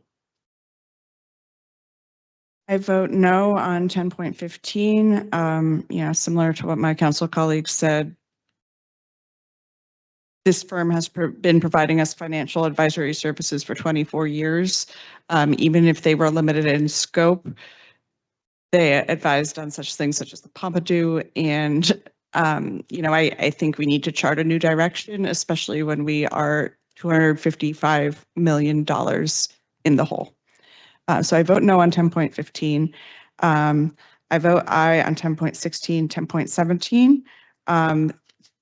Thank you, Mr. Horton, for withdrawing 10.18. I take the prevailing wage concerns seriously, and thank you, Councilman Zupa, for raising them. I vote aye on 10.20, 10.21, 10.22. I vote aye on 10.23. I want to thank Councilman Navarro for getting this resolution together on a short time frame. I'm proud to be a co-sponsor of it. ICE has been acting as a rogue paramilitary force. They have been executing citizens exercising their First Amendment rights. And they've been abducting people and deporting them, which is not even deportation, it's human trafficking, because they are sending them to countries that they have never been. They've been sending them to mass detention camps in El Salvador. And ICE is not a long-standing pillar of American government. It was formed after 9/11. It is younger than every single member of this council. Abolish ICE. I vote aye on 10.23. I vote aye on 10.24. I vote aye on 10.25. And I'm very excited to get to work with my colleagues enforcing the law and protecting tenants.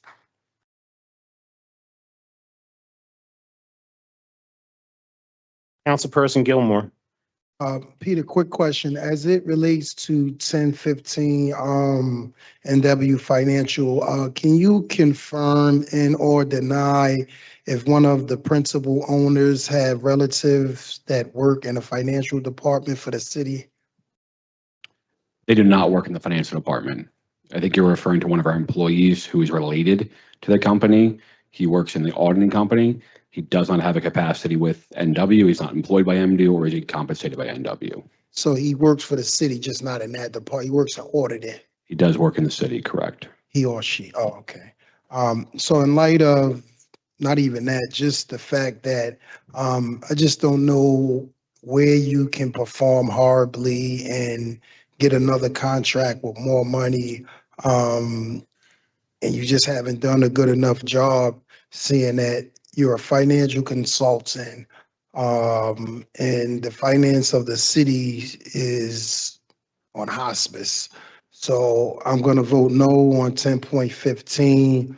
I'll vote aye on all the rest. As it relates to the abolishment of ICE, thank Councilman Orlando Navarro.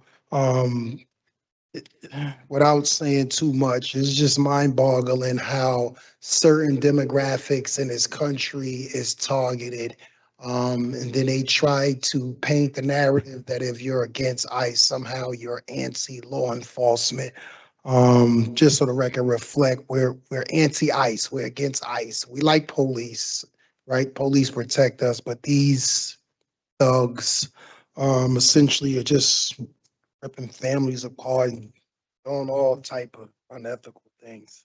As it relates to 10.25, I'm elated to get to work to see what we can do to bring about some form of resolution as it relates to any and all establishments that's under rent control. Because for whatever reason, when individuals are in these dwellings, certain landlords tend to think that these individuals are beneath worthiness, and they do all type of stupid tactical things that they're not supposed to be doing. So I'm excited to get to work and just to make sure we're able to enforce the laws that are on our books.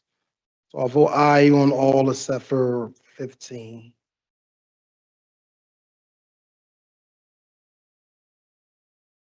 Councilperson Singh. I don't, I vote no for 10-15, 10-16, 10-17. And on, other than that, on everything, I vote yes, aye. And 10-25, thank you, Councilman Gilmore. I'm excited to be part of a committee where we will make a difference, and that will be starting of our journey and hoping to help other tenants in the city. So thank you.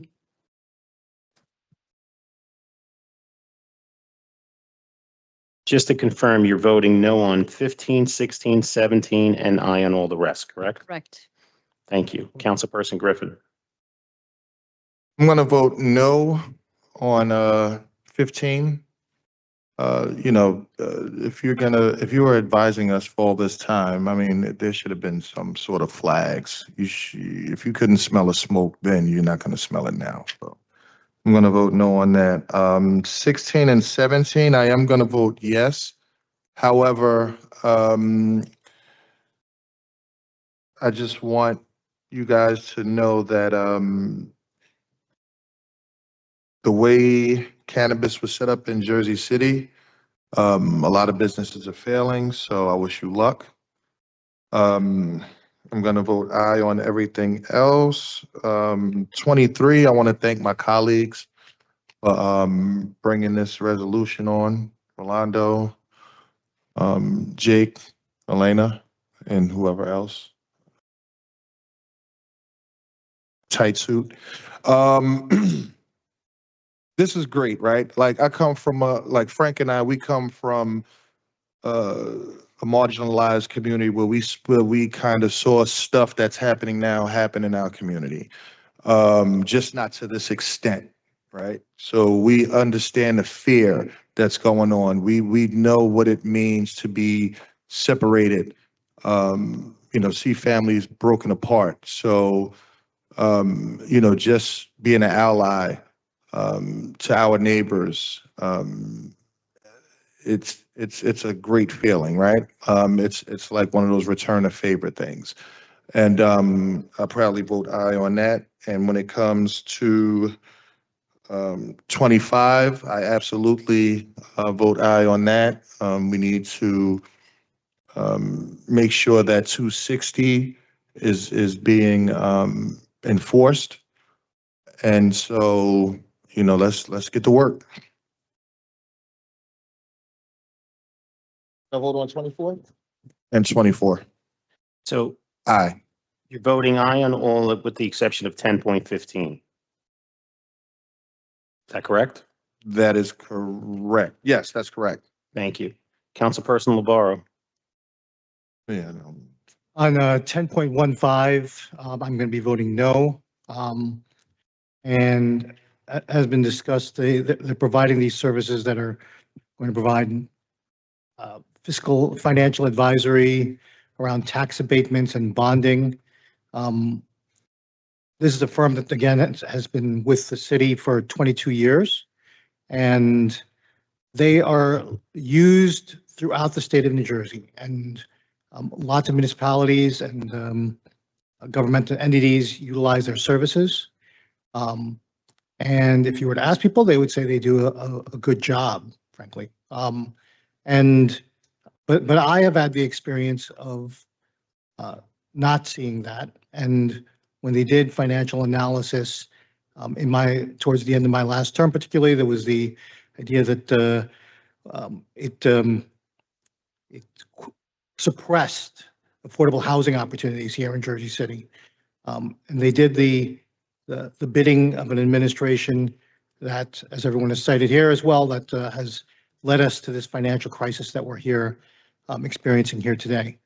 And while they didn't advise necessarily on the city's direct budget, they've created they've been part of creating the city that has gentrified Jersey City through their financial advisory services that have long favored developers over Jersey City residents. So I vote no on 10.15, on 10.16 and 10.17.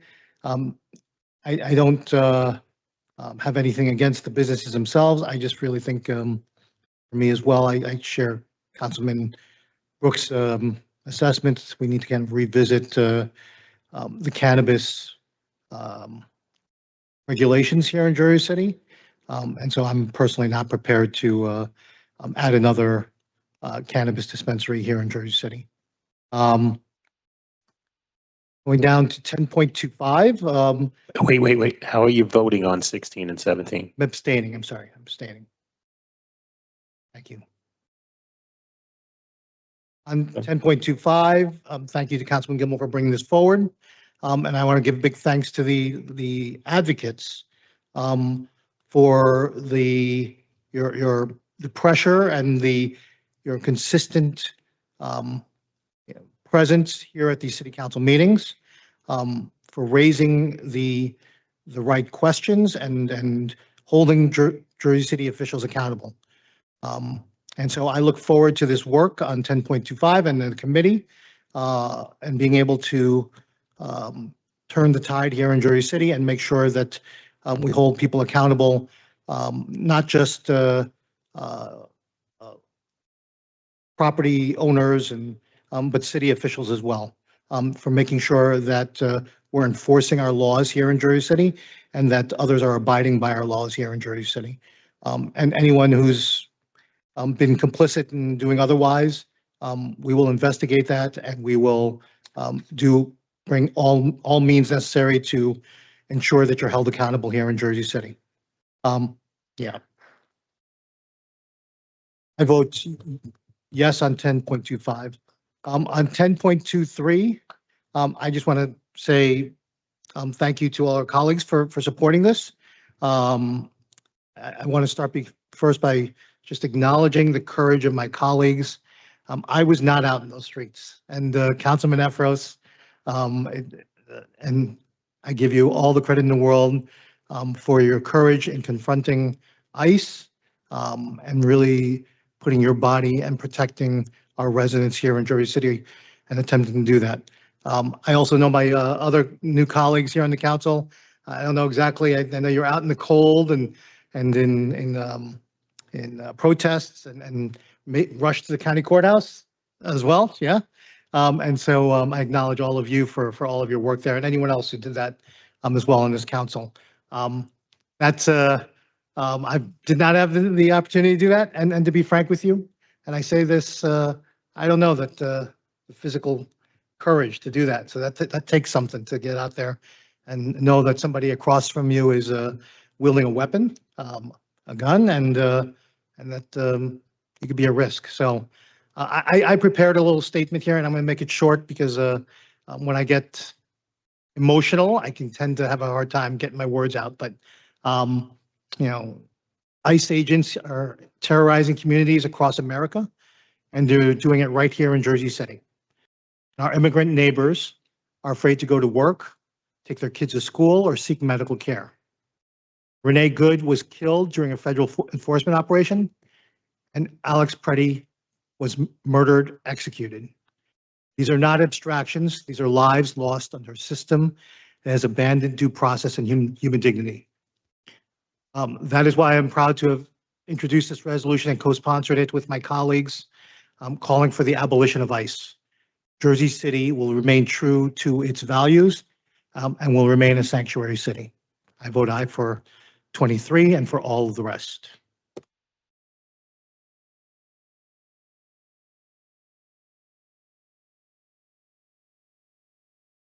Council President Ridley. Peter, I have a question.